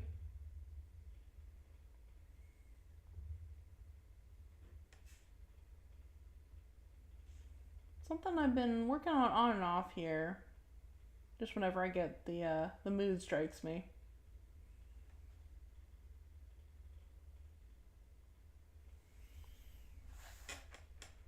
I mean, yeah, some of it's a bit of a challenge because I haven't really done any sort of game development before. Because I have experience coding. I've done plenty of stuff with that. It's just I haven't really messed around with, GameMaker or game development in general.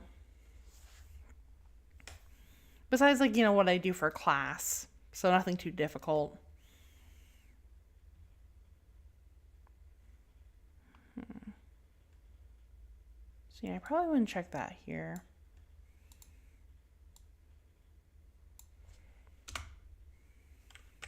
But it's fun.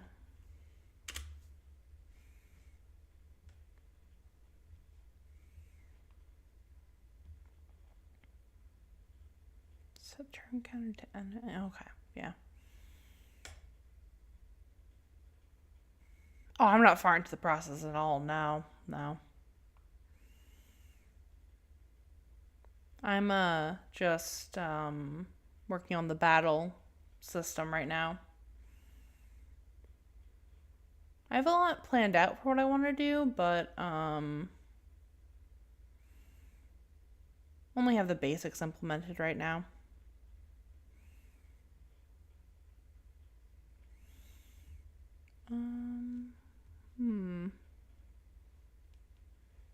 If I have my OBS set up correctly. I do have OBS set up correctly. Okay. Oh, the transparency is really weird. Okay. Yeah, as you can see, it's very much rudimentary at this point. And it's kind of broken right now because I'm in the middle of working on something, but yeah. Figure get the basics down first before I worry about anything too fancy.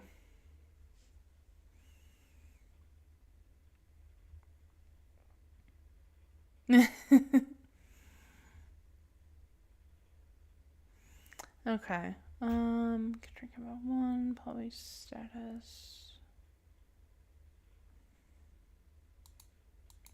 Just greater than 0.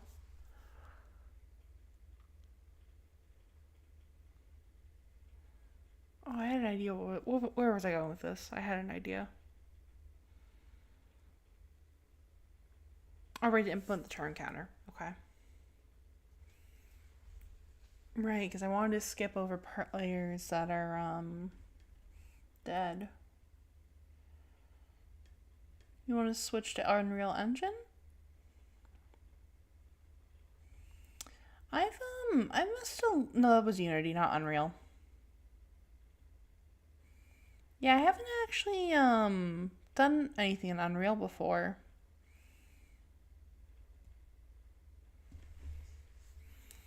Only messed around a bit in Unity for a class.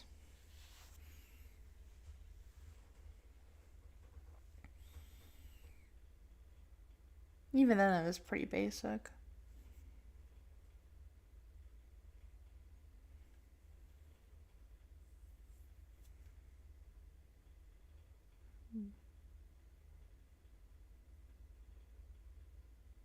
Right, okay, so turn counter less than 5, count. Right, I wanted this to implement count so I could get the number of alive players.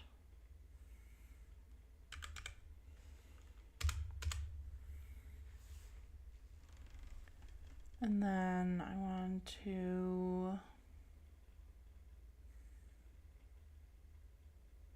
so that will get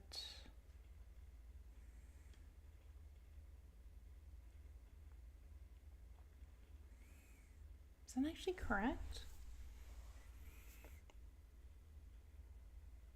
Because it'll start at whichever player's turn it is. And then it'll go through less than 5. Yeah, because it has to be less than 5 or it'll out of range. Right, because it will never be able to start at 0.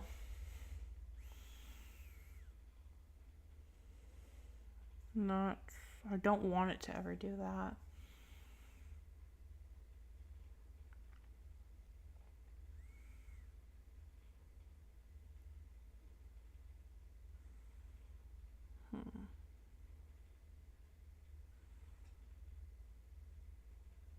Yeah, I basically just want to make sure there's other players you can go to. If not, I just want it to go straight to the enemy turn.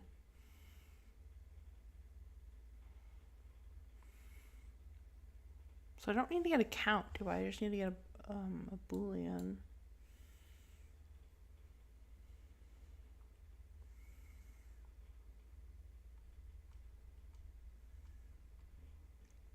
Or no, because that stores which player is next after. So I can go straight to that indice. Okay.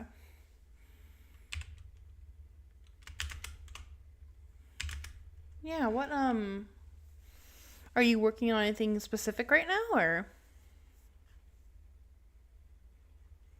just in general you want to try out the engine?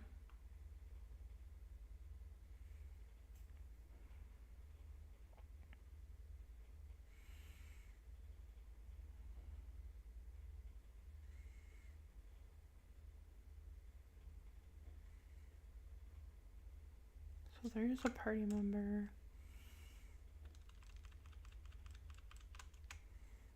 And just turn counter.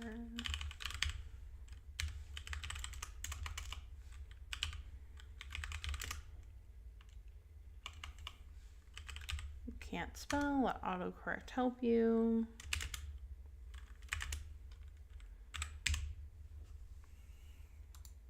Yeah, because that'll switch it to the turn of the next person. Okay. Yeah, the platform in a Mahjong game on GameMaker. I'll try Unreal to make better PC since right now the engine's not running. Yeah. Yeah, I could definitely see the computer being a limiting factor in that.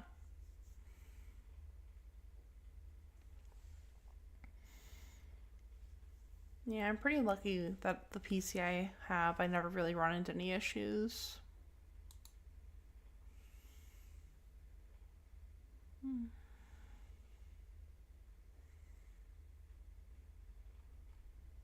Well, it definitely cost me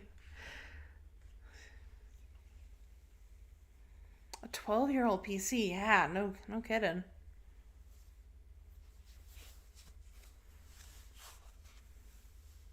Honestly, I'm surprised. Sounds like it, or I'm surprised it's working as well as it is to be able to run what it does.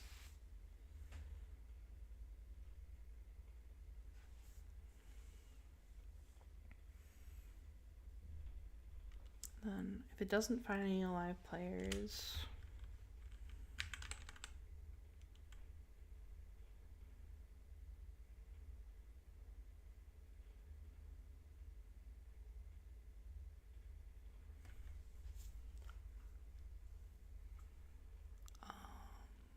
hmm.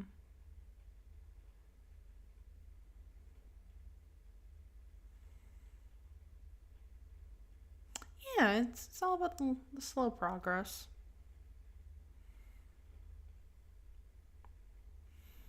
Yeah, game development isn't something I do full time. It's just what I do in my free time. From when I'm not working. So it would be nice if it could turn into a full time job.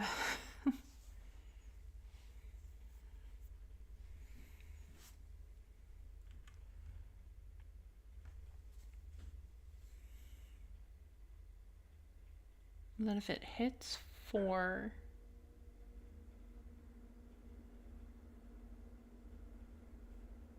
yeah.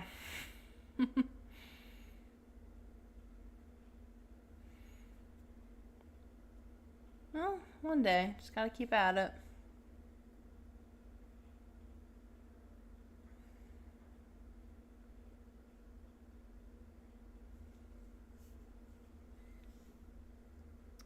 So if it hits 4 and still doesn't,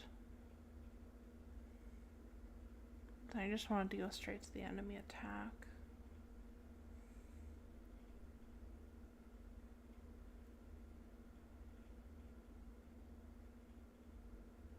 Yeah. Yeah, I wish I could make a game as good as Vampire Survivor.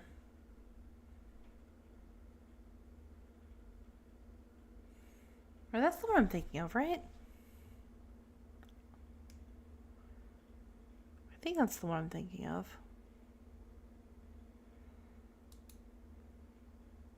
So I do. If it's the game I'm thinking of, I quite enjoy that one.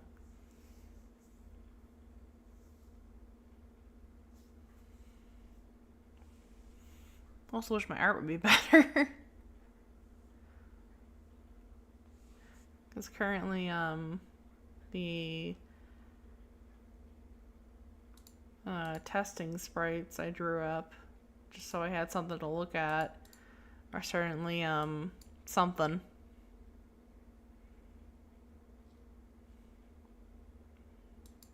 Took me longer than I wanted to admit to make that.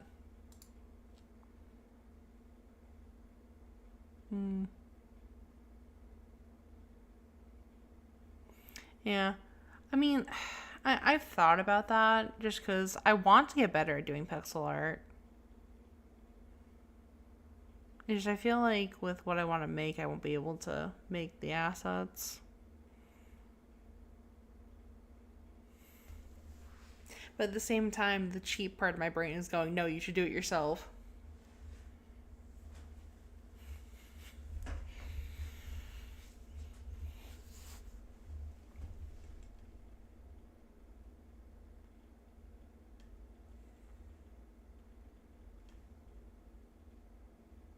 Yeah.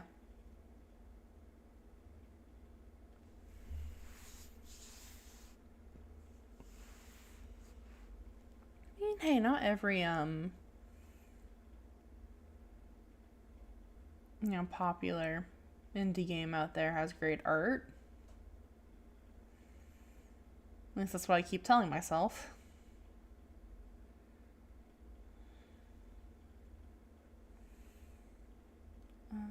Turn counter equals I.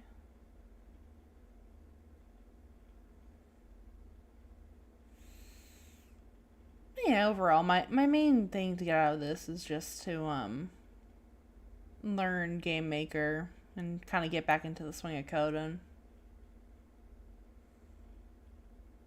Because I haven't really done any large projects in a few years. So.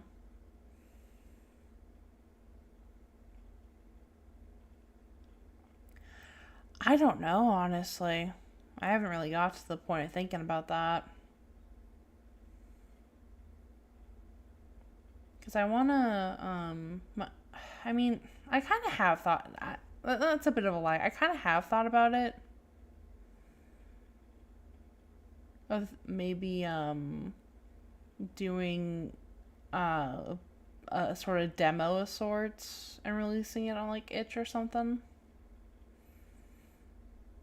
And then seeing how people react to that and then going from there.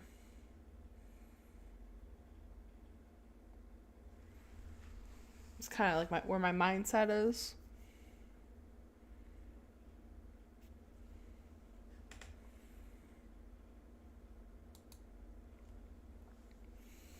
That's why I'm trying to focus on, the core mechanics and not, like, the full, I don't know how to describe it. Like not focusing on like the level designs or stuff like that right now. Just focusing on the core mechanics. The battle system, leveling up, saving, that kind of stuff. Like this stream was supposed to be me figuring out how to make a save file. But then I realized that my code for the turns was completely busted, so I was like, I gotta go back and fix that.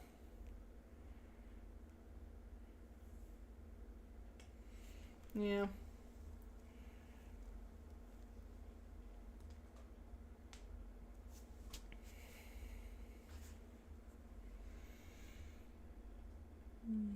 Doesn't also help that I'm used to just working with a terminal, so not actual visual result, or not a visual result, but like more scripts than full-on programs like this. So, yeah.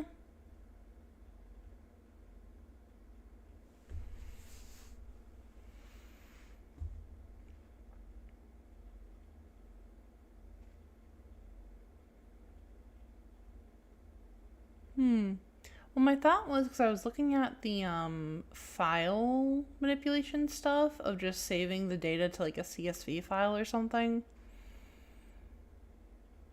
And then including the CSV file with the game.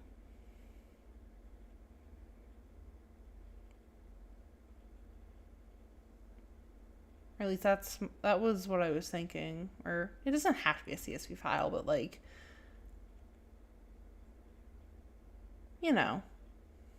that something like that was my thoughts of how the save would work.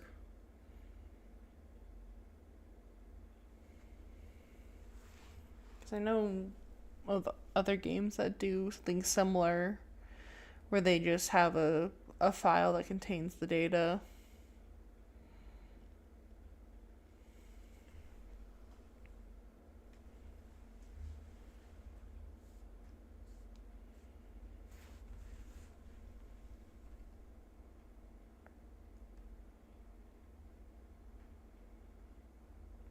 Goes through.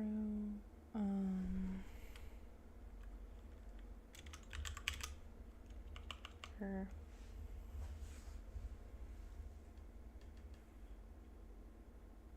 And I actually want it to break when it does that. Yeah, because I need to do that and then break.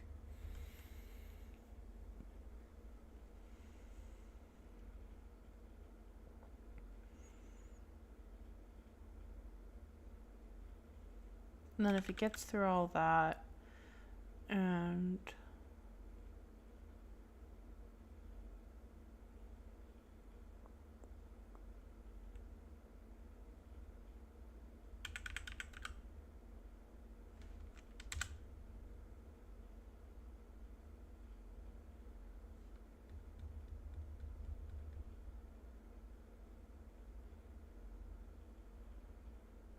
Wow, I'm blanking on how to do what I want to do right now.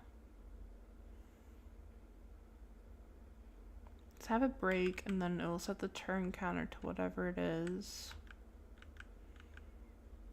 I should probably... No. Focus. Come on, focus. And then if it gets to 4... I want it to do that. Okay.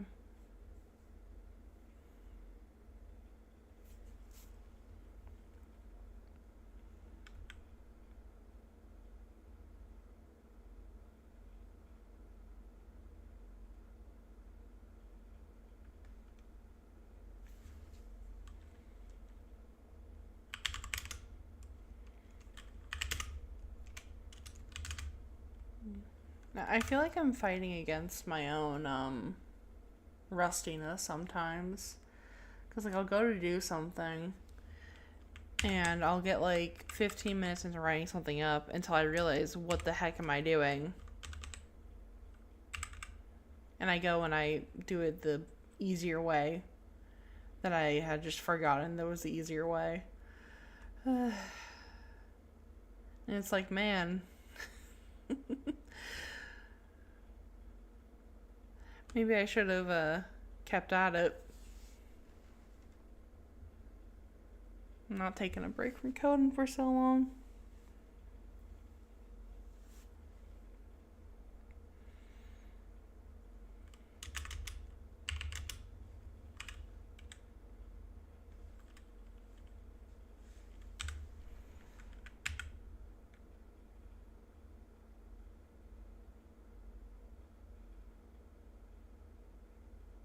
No, what am I doing? No, yeah, I need to do it like that.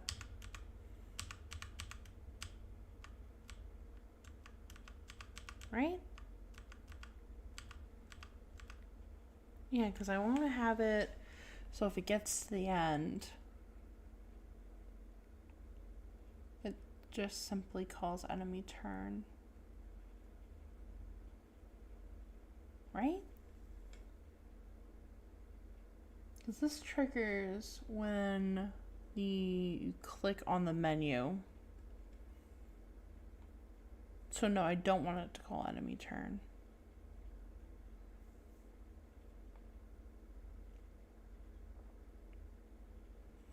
Am I even putting this in the right place? Oh, God.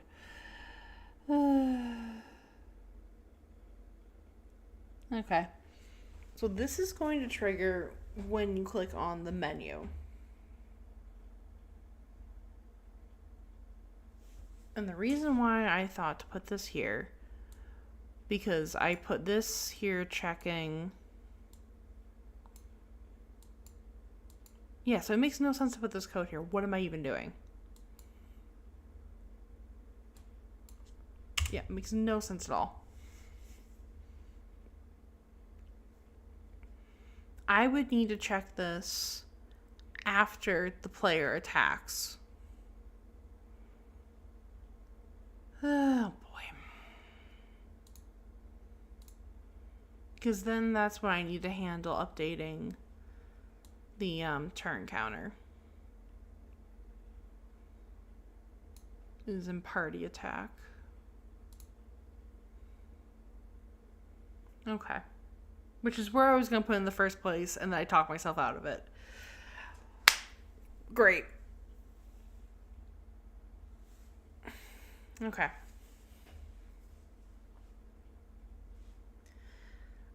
So what am I trying to do? I am trying to check if there is even any players alive after the player in the turn order. If there's not, I want to go straight to the enemy attack. If there is, I want to go straight to that player, skipping over the dead players. Okay.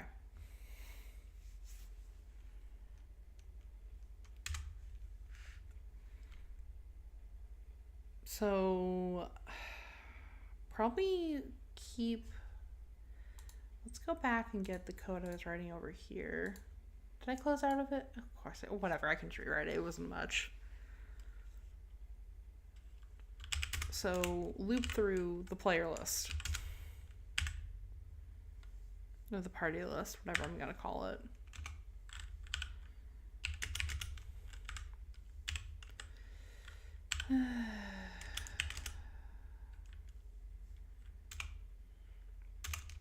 Again, I want to start at turn order.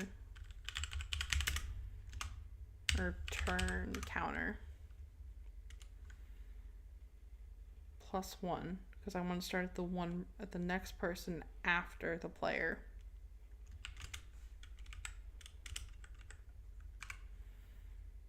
So I guess I need to first put this in an ifs.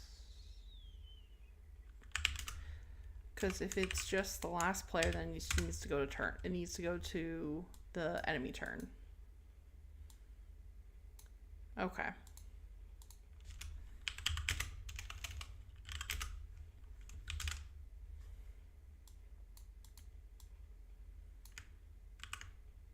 So I can, if I want to do anything fancy, I can always just change it.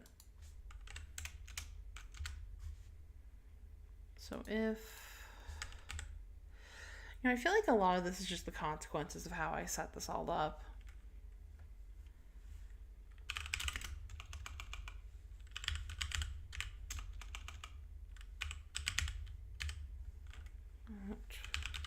Turn counter equal 4. Enemy attack. Okay. Perfect. Actually, no, it would go up to, what's going on here? Do I have an extra? Or did I get rid of one?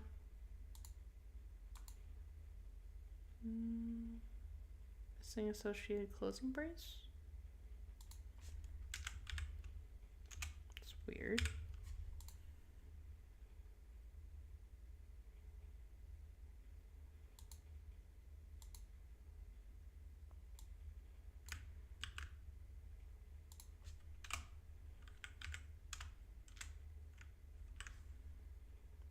I must have an extra brace somewhere.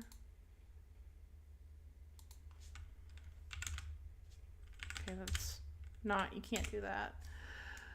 Or maybe not.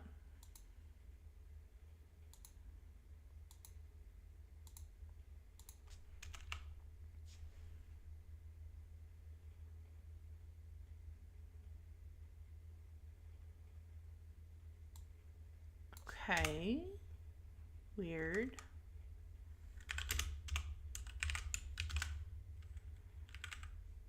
Let's try that again. So that gets updated before, so I need to actually check if it's at 5 or just greater than 4 works.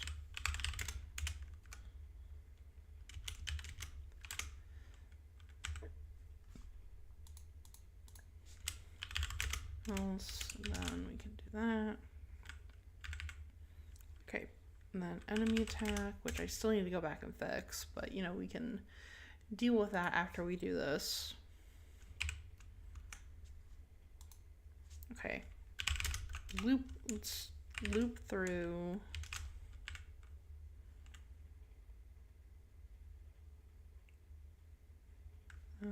J equals global dot turn counter greater than or less than 5 J plus plus.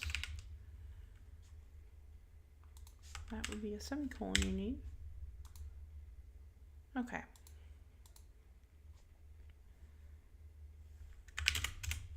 I feel like I'm writing the same code for the 5th time, but I swear I know where I'm going with it this time.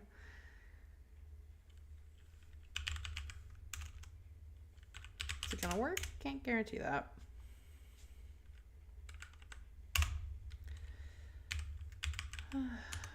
Not party moves. Party tab. status.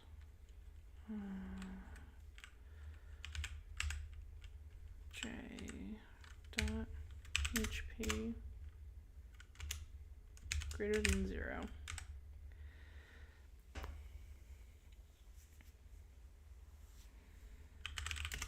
I want the turn counter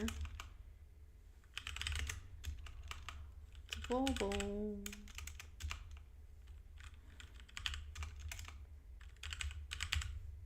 Dot turn counter equals J.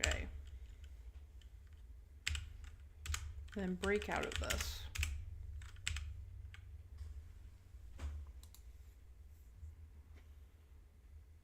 Okay. This needs to be +1. I mean, it doesn't hurt it if it starts at that, and I'd avoid it going out of range. Yeah, it's probably best to keep it like that.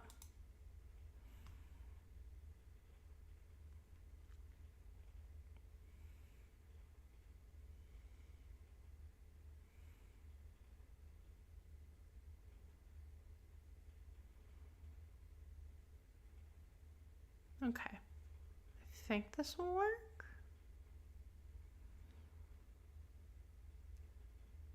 Sets it to that, which will set it to that turn.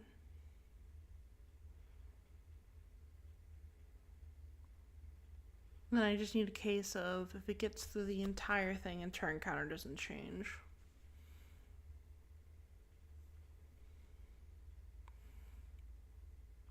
So if it gets through all this,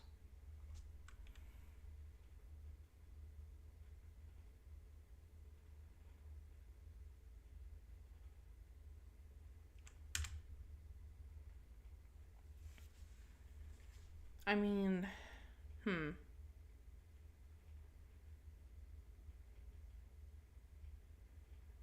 just be able to move this down here, honestly.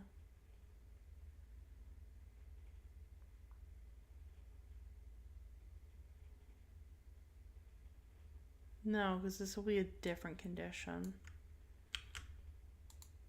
This will be checking if it's greater than or equal to 4. Or if this is 4.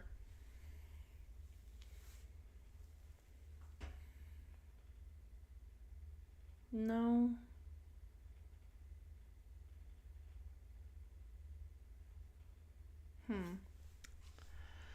So when do I want it to go to the enemy attack? Because I want it to go to the enemy attack if it gets through the entire thing and it never changes.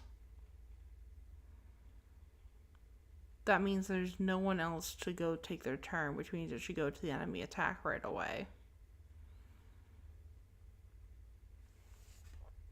Which means actually I should check what the turn counter is the beginning before this works. And then compare it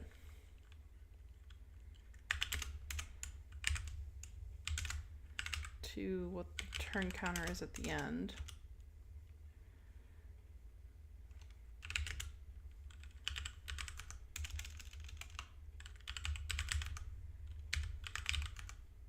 Then if they're equal, then enemy attack.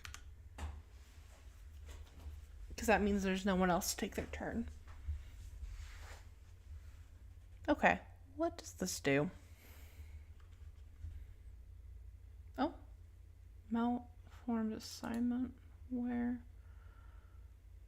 Oh, I just have an extra.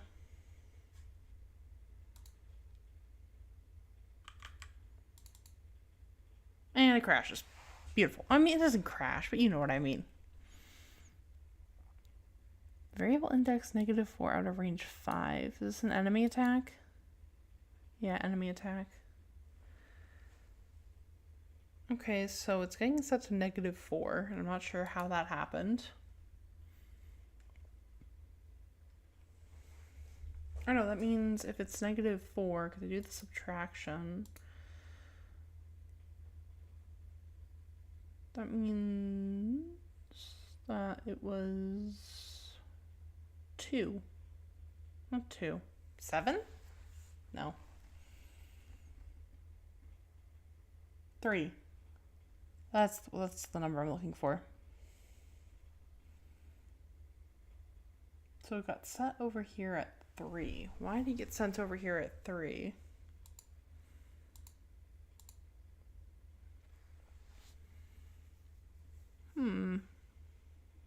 Well, it couldn't have been this.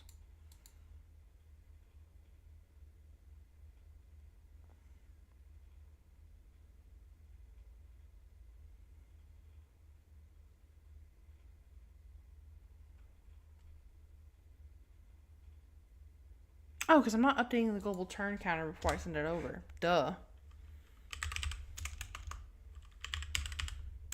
Yeah, that would fix it. So yeah, operating exactly as expected. So 5.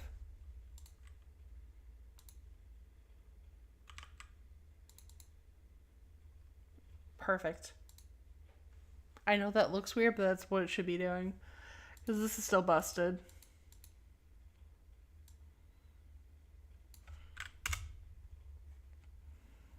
Okay. Well, I mean, I busted it personally, but...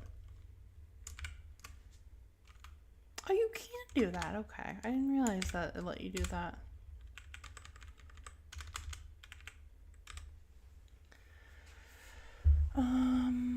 So that has it take its turn. I mean, it just needs something similar, doesn't it?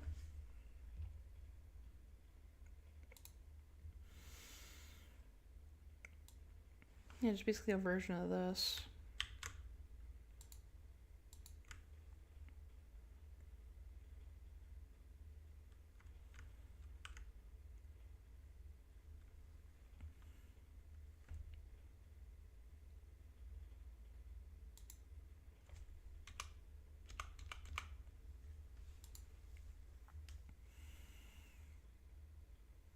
Just gotta tweak it a bit.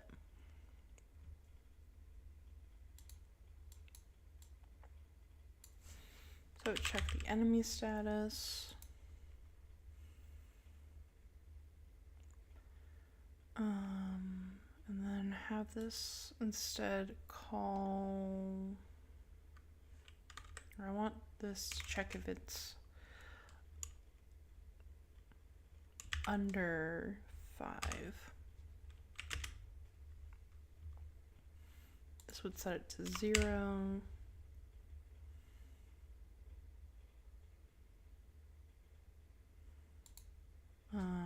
This should increment the turn counter.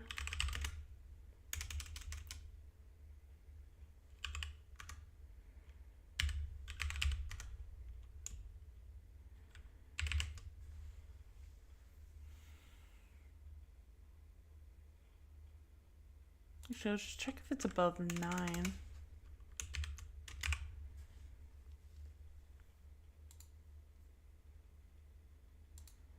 Well, same thing here. I need to change this to be this. There we go.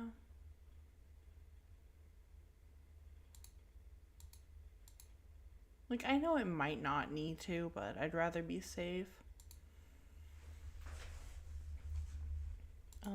So this should set the turn counter to 0. And it should call, not enemy attack, but it should open the battle menu, I believe. Yeah, battle menu will be what should be opened.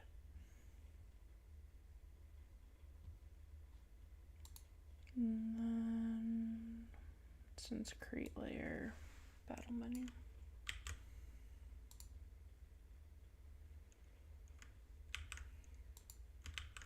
There we go.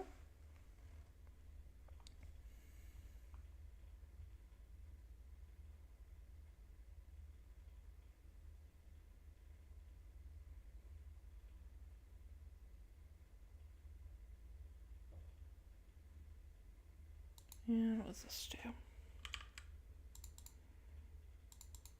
Perfect. And then just make sure it actually, there we go.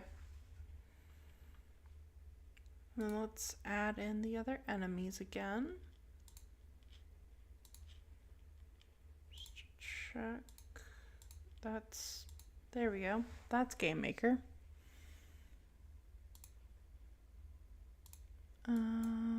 Let's add in this guy.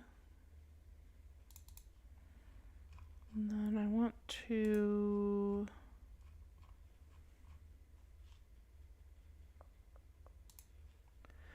lower his health again. There we go.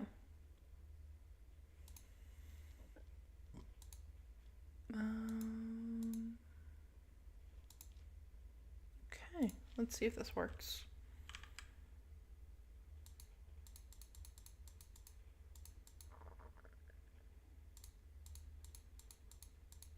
No, it does not. Okay, why is it doing that?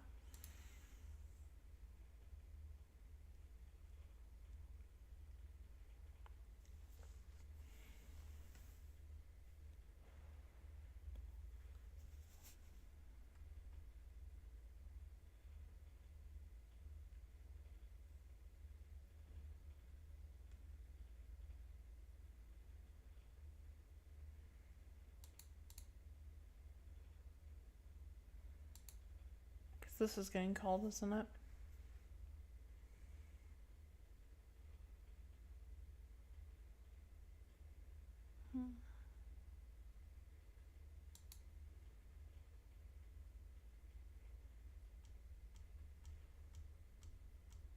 Do I even need this check anymore?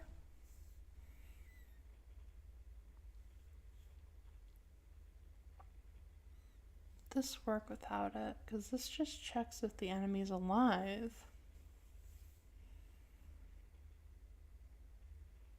No, I think I do still need it.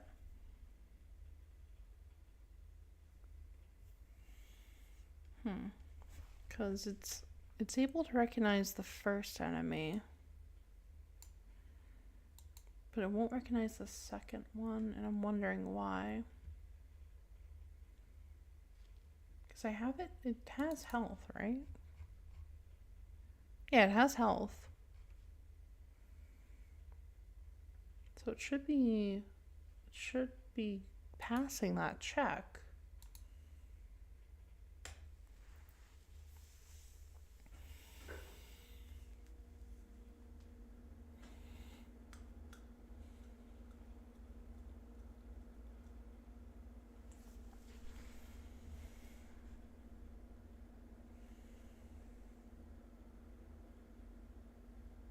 I think it's a problem with this triggering when it's not supposed to. That's my guess, at least.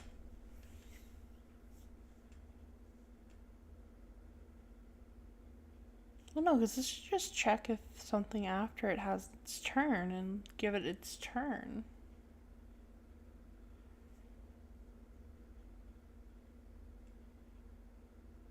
Yeah, because it should just increment the turn counter to the next enemy. This isn't really a way... Does it work on the party side? Should probably figure that out. Let's see. Let's give the party member health. And see what happens. So if this does work... No, it only checks for the first one. Okay. Okay, so it didn't work on either side. Okay, so it only acknowledges the first entity.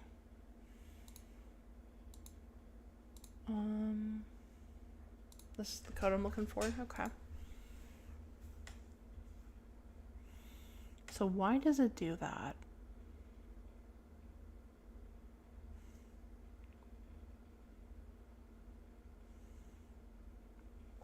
Turn counter is less than 4. Or greater than 4, have that equal 5 good enemy attack. Okay. I guess, why don't I try seeing what happens in here? Oh, I love debug messages. Let's get the turn count.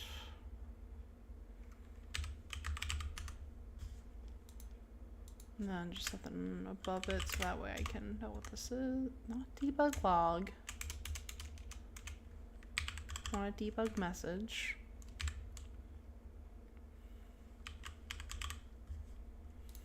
Okay, so what happens?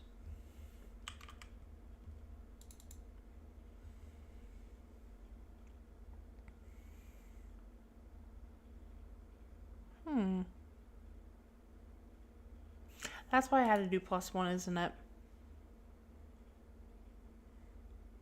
Yeah. That's why I had to do +1. I knew there was a reason I added that. And that's why I had to account for it was if it was the last one.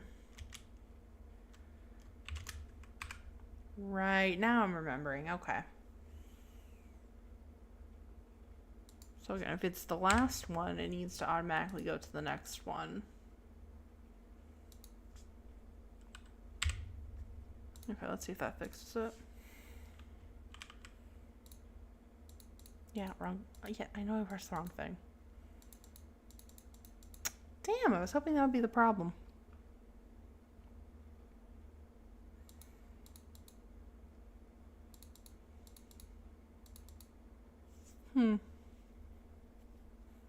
It didn't enter it even once. So why did it do that? Because all it's checking is if its HP is greater than 0.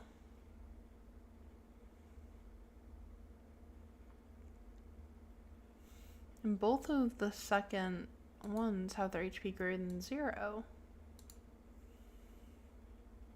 You know, I'm updating the right one. Status, not stats.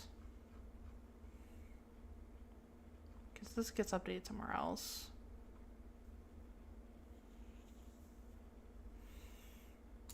So why isn't it up?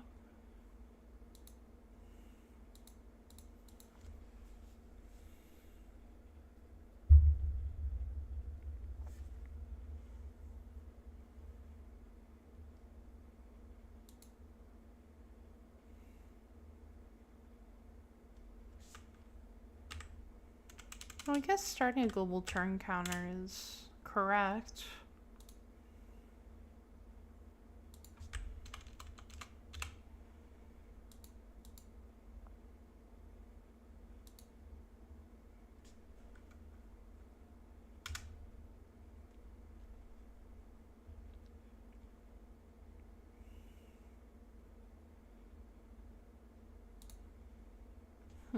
Is this getting triggered?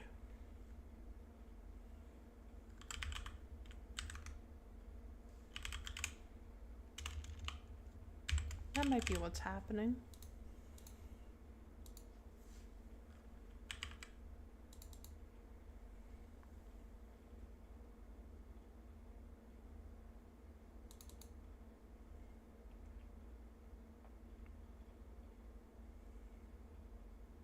Yeah, it's going immediately to that.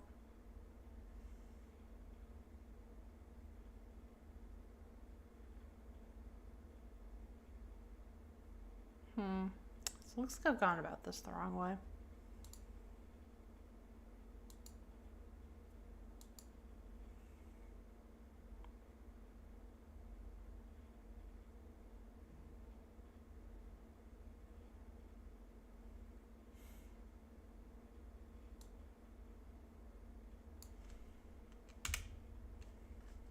Yeah, I think I'm just being... My brain's gone on a bit of a vacation.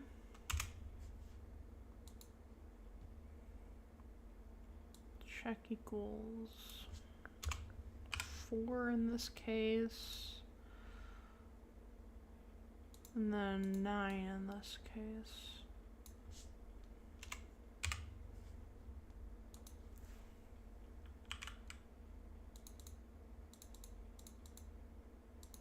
Oh, that breaks completely. Yeah, thanks for coming out and watching.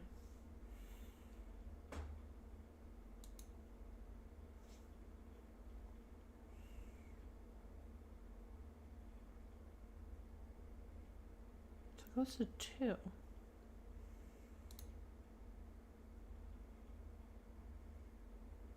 Very interesting.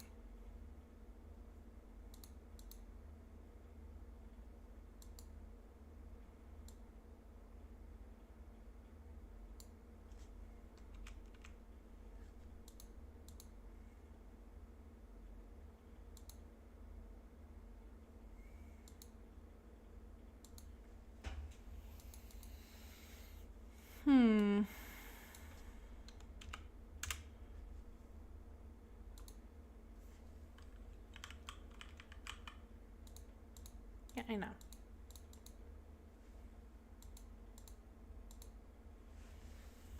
One, 2. To get set back to turn 1? That's what's going on?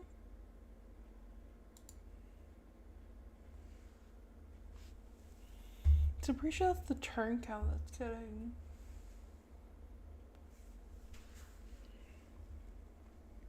printed in the console.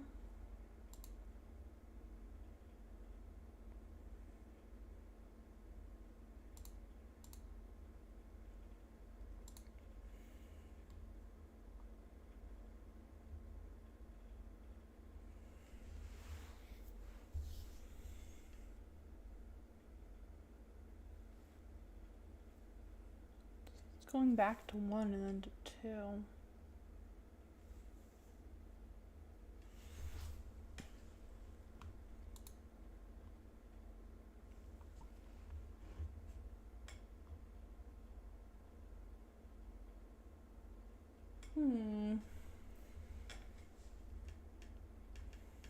Very curious.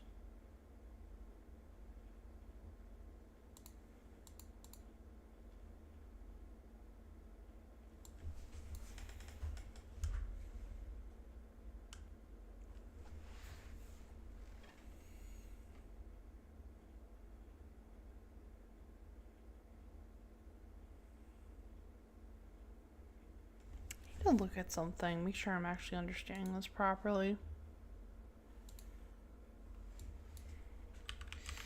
To the GameMaker manual. Yeah, okay. It works the way I think it does.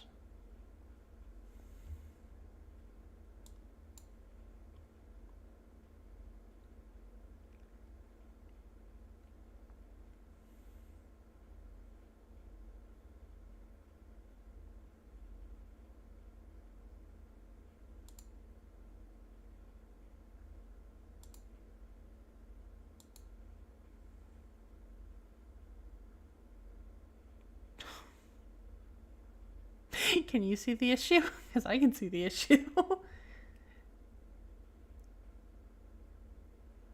Oh boy. I am my own worst enemy sometimes.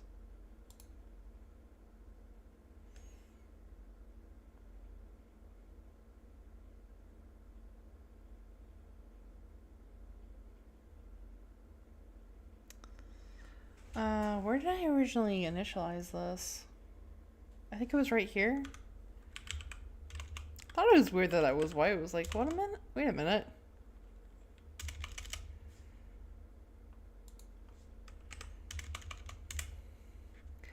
So I want to check if the turn counter.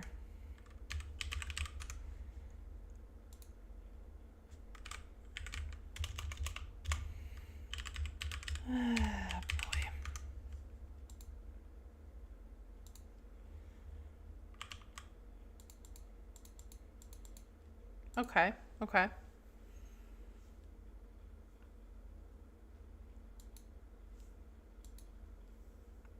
I'm gonna call that progress.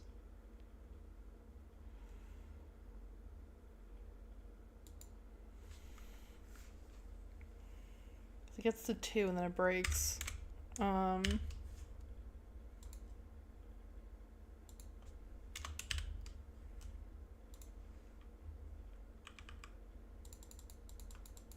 Okay. So why is it breaking?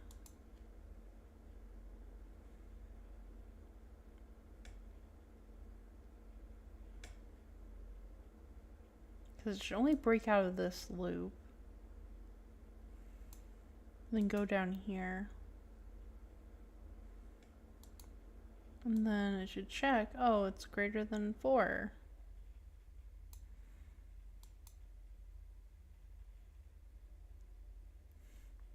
What calls party attack? I think it's right. The battle menu is getting pulled up.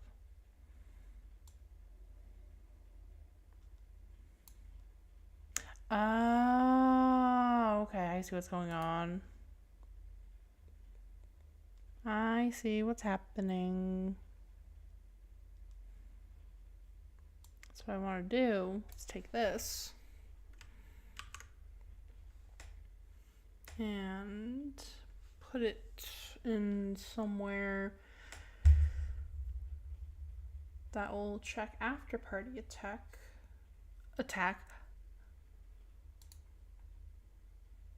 So like maybe here.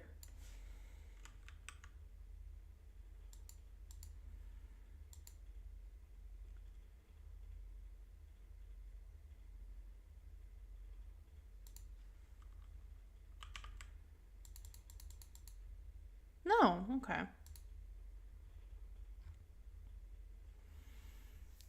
Damn, I thought it was gonna work.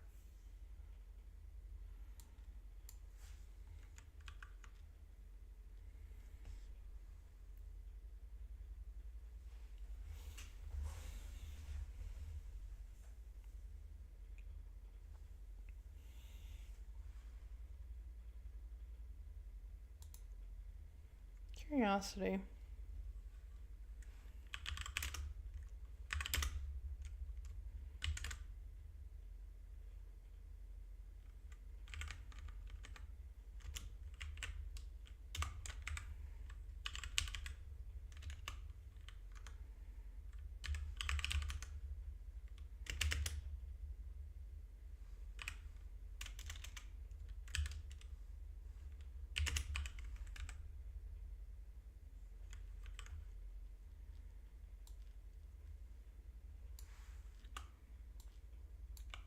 Oh, ain't good. If I do that. Nothing, okay.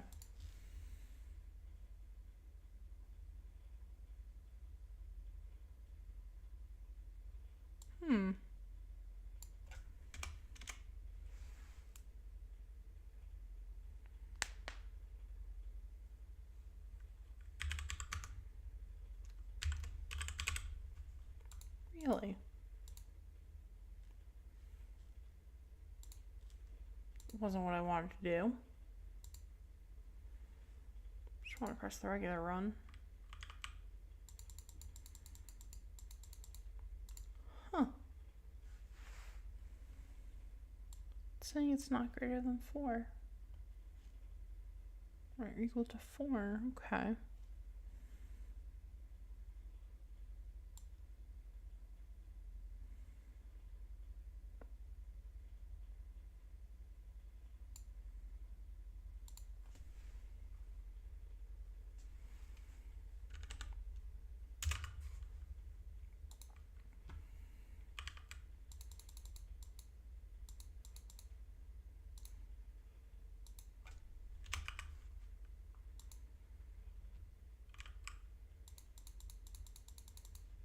Getting stuck at 2, okay. I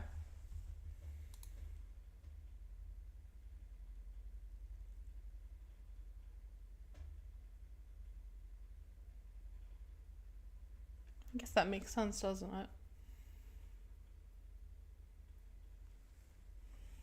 Well, that's why I had to check our variable, wasn't it? Yes, I guess I need that checker variable back.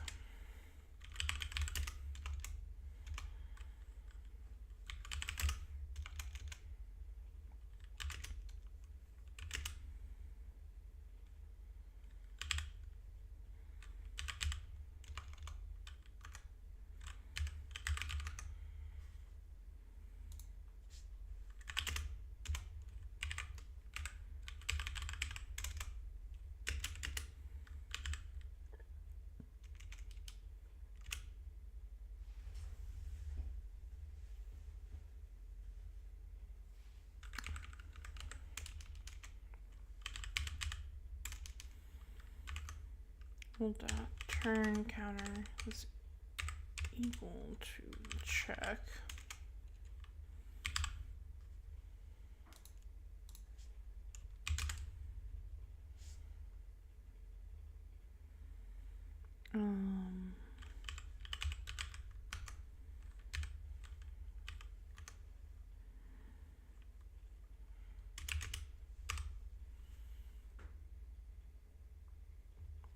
Okay.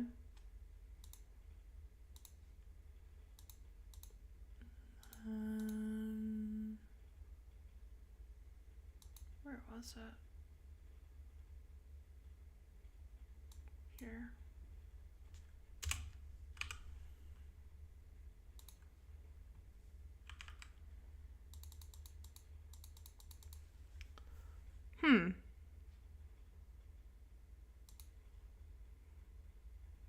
Checker plus 1.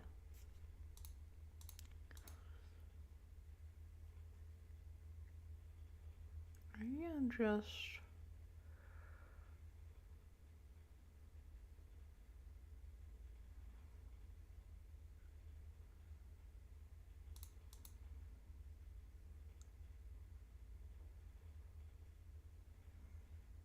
maybe if I just move this.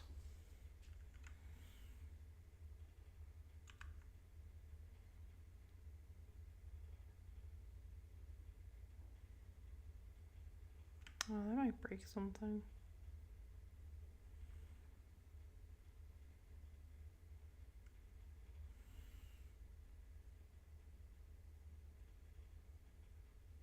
I think this is my problem, is that it's incrementing.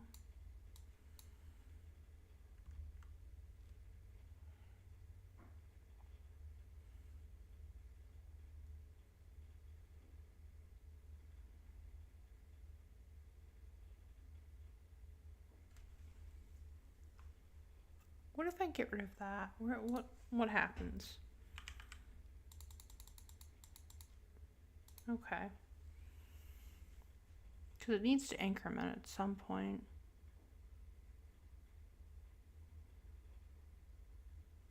How does this work?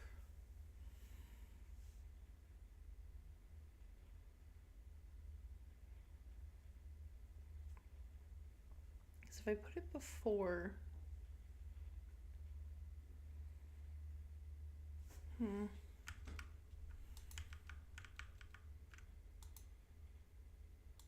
This needs to increment. Let's do +1. See what that does.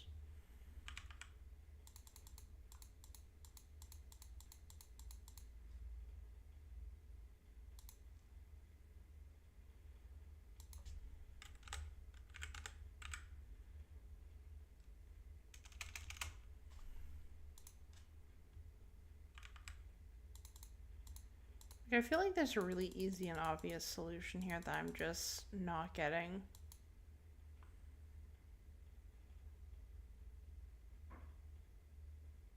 Wait, is this working as intended?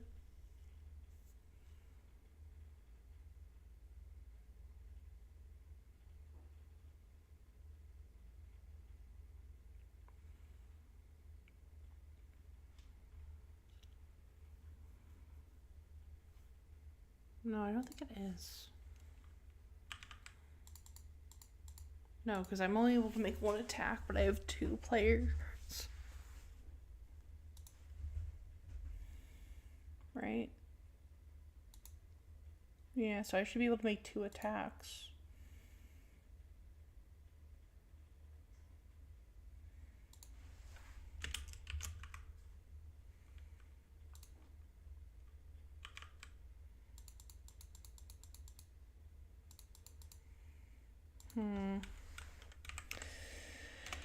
Tis the problem.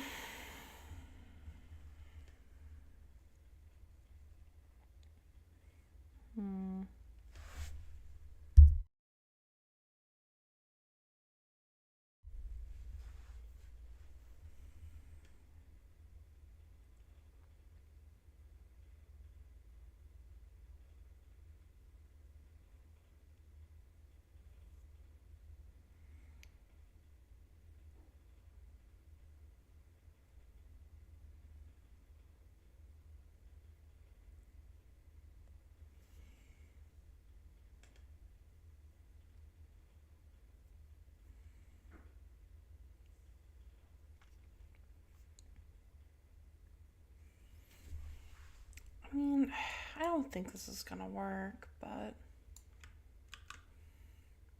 what if I move this after? Like all of this. Like, what if I make this the last thing that happens?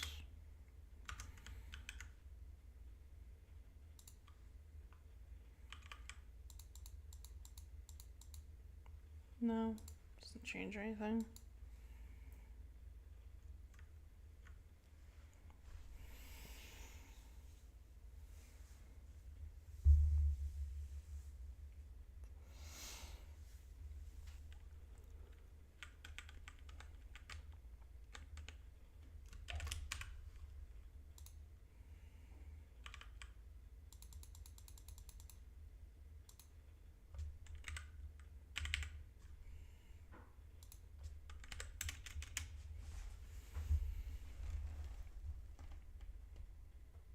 Check gets the current global turn counter.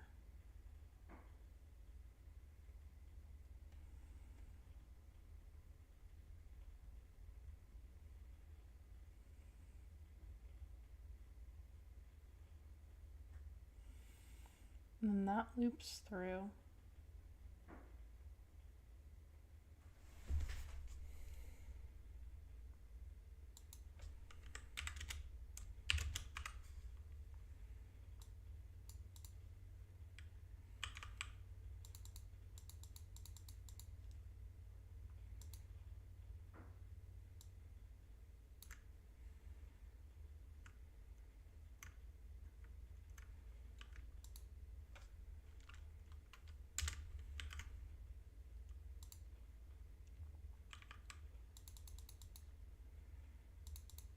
Again, only twice.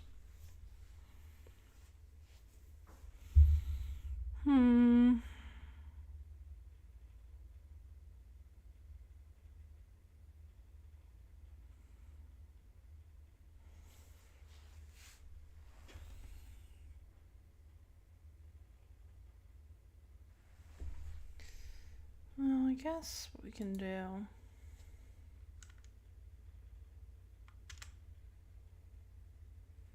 is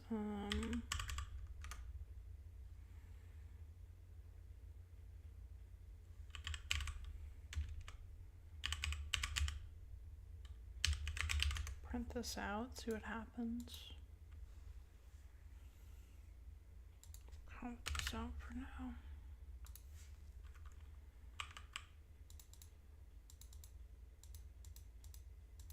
Oh.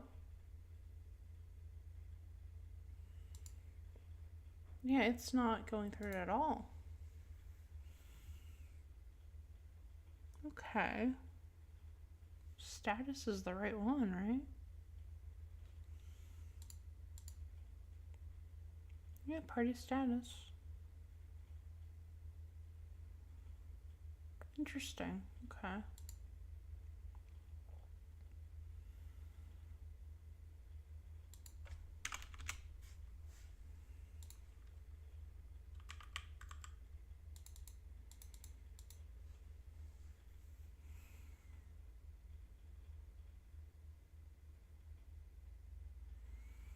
Hmm.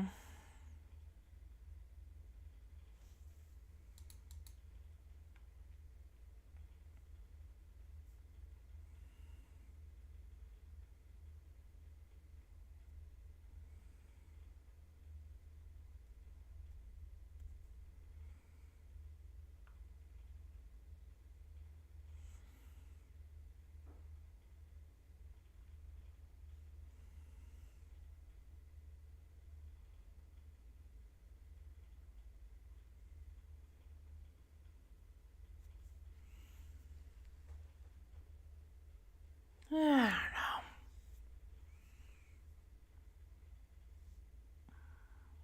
don't know. Hmm. Well, I think I'm gonna call it here. Because I'm rather stuck on this. I'm gonna have to look at this a bit later on my own. Because I feel like I'm like right there to getting it. So, yeah.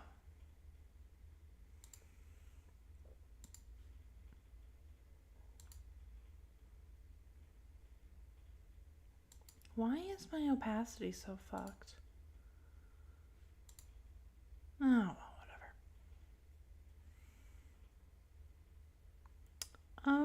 Yeah. So I hope all of you enjoyed.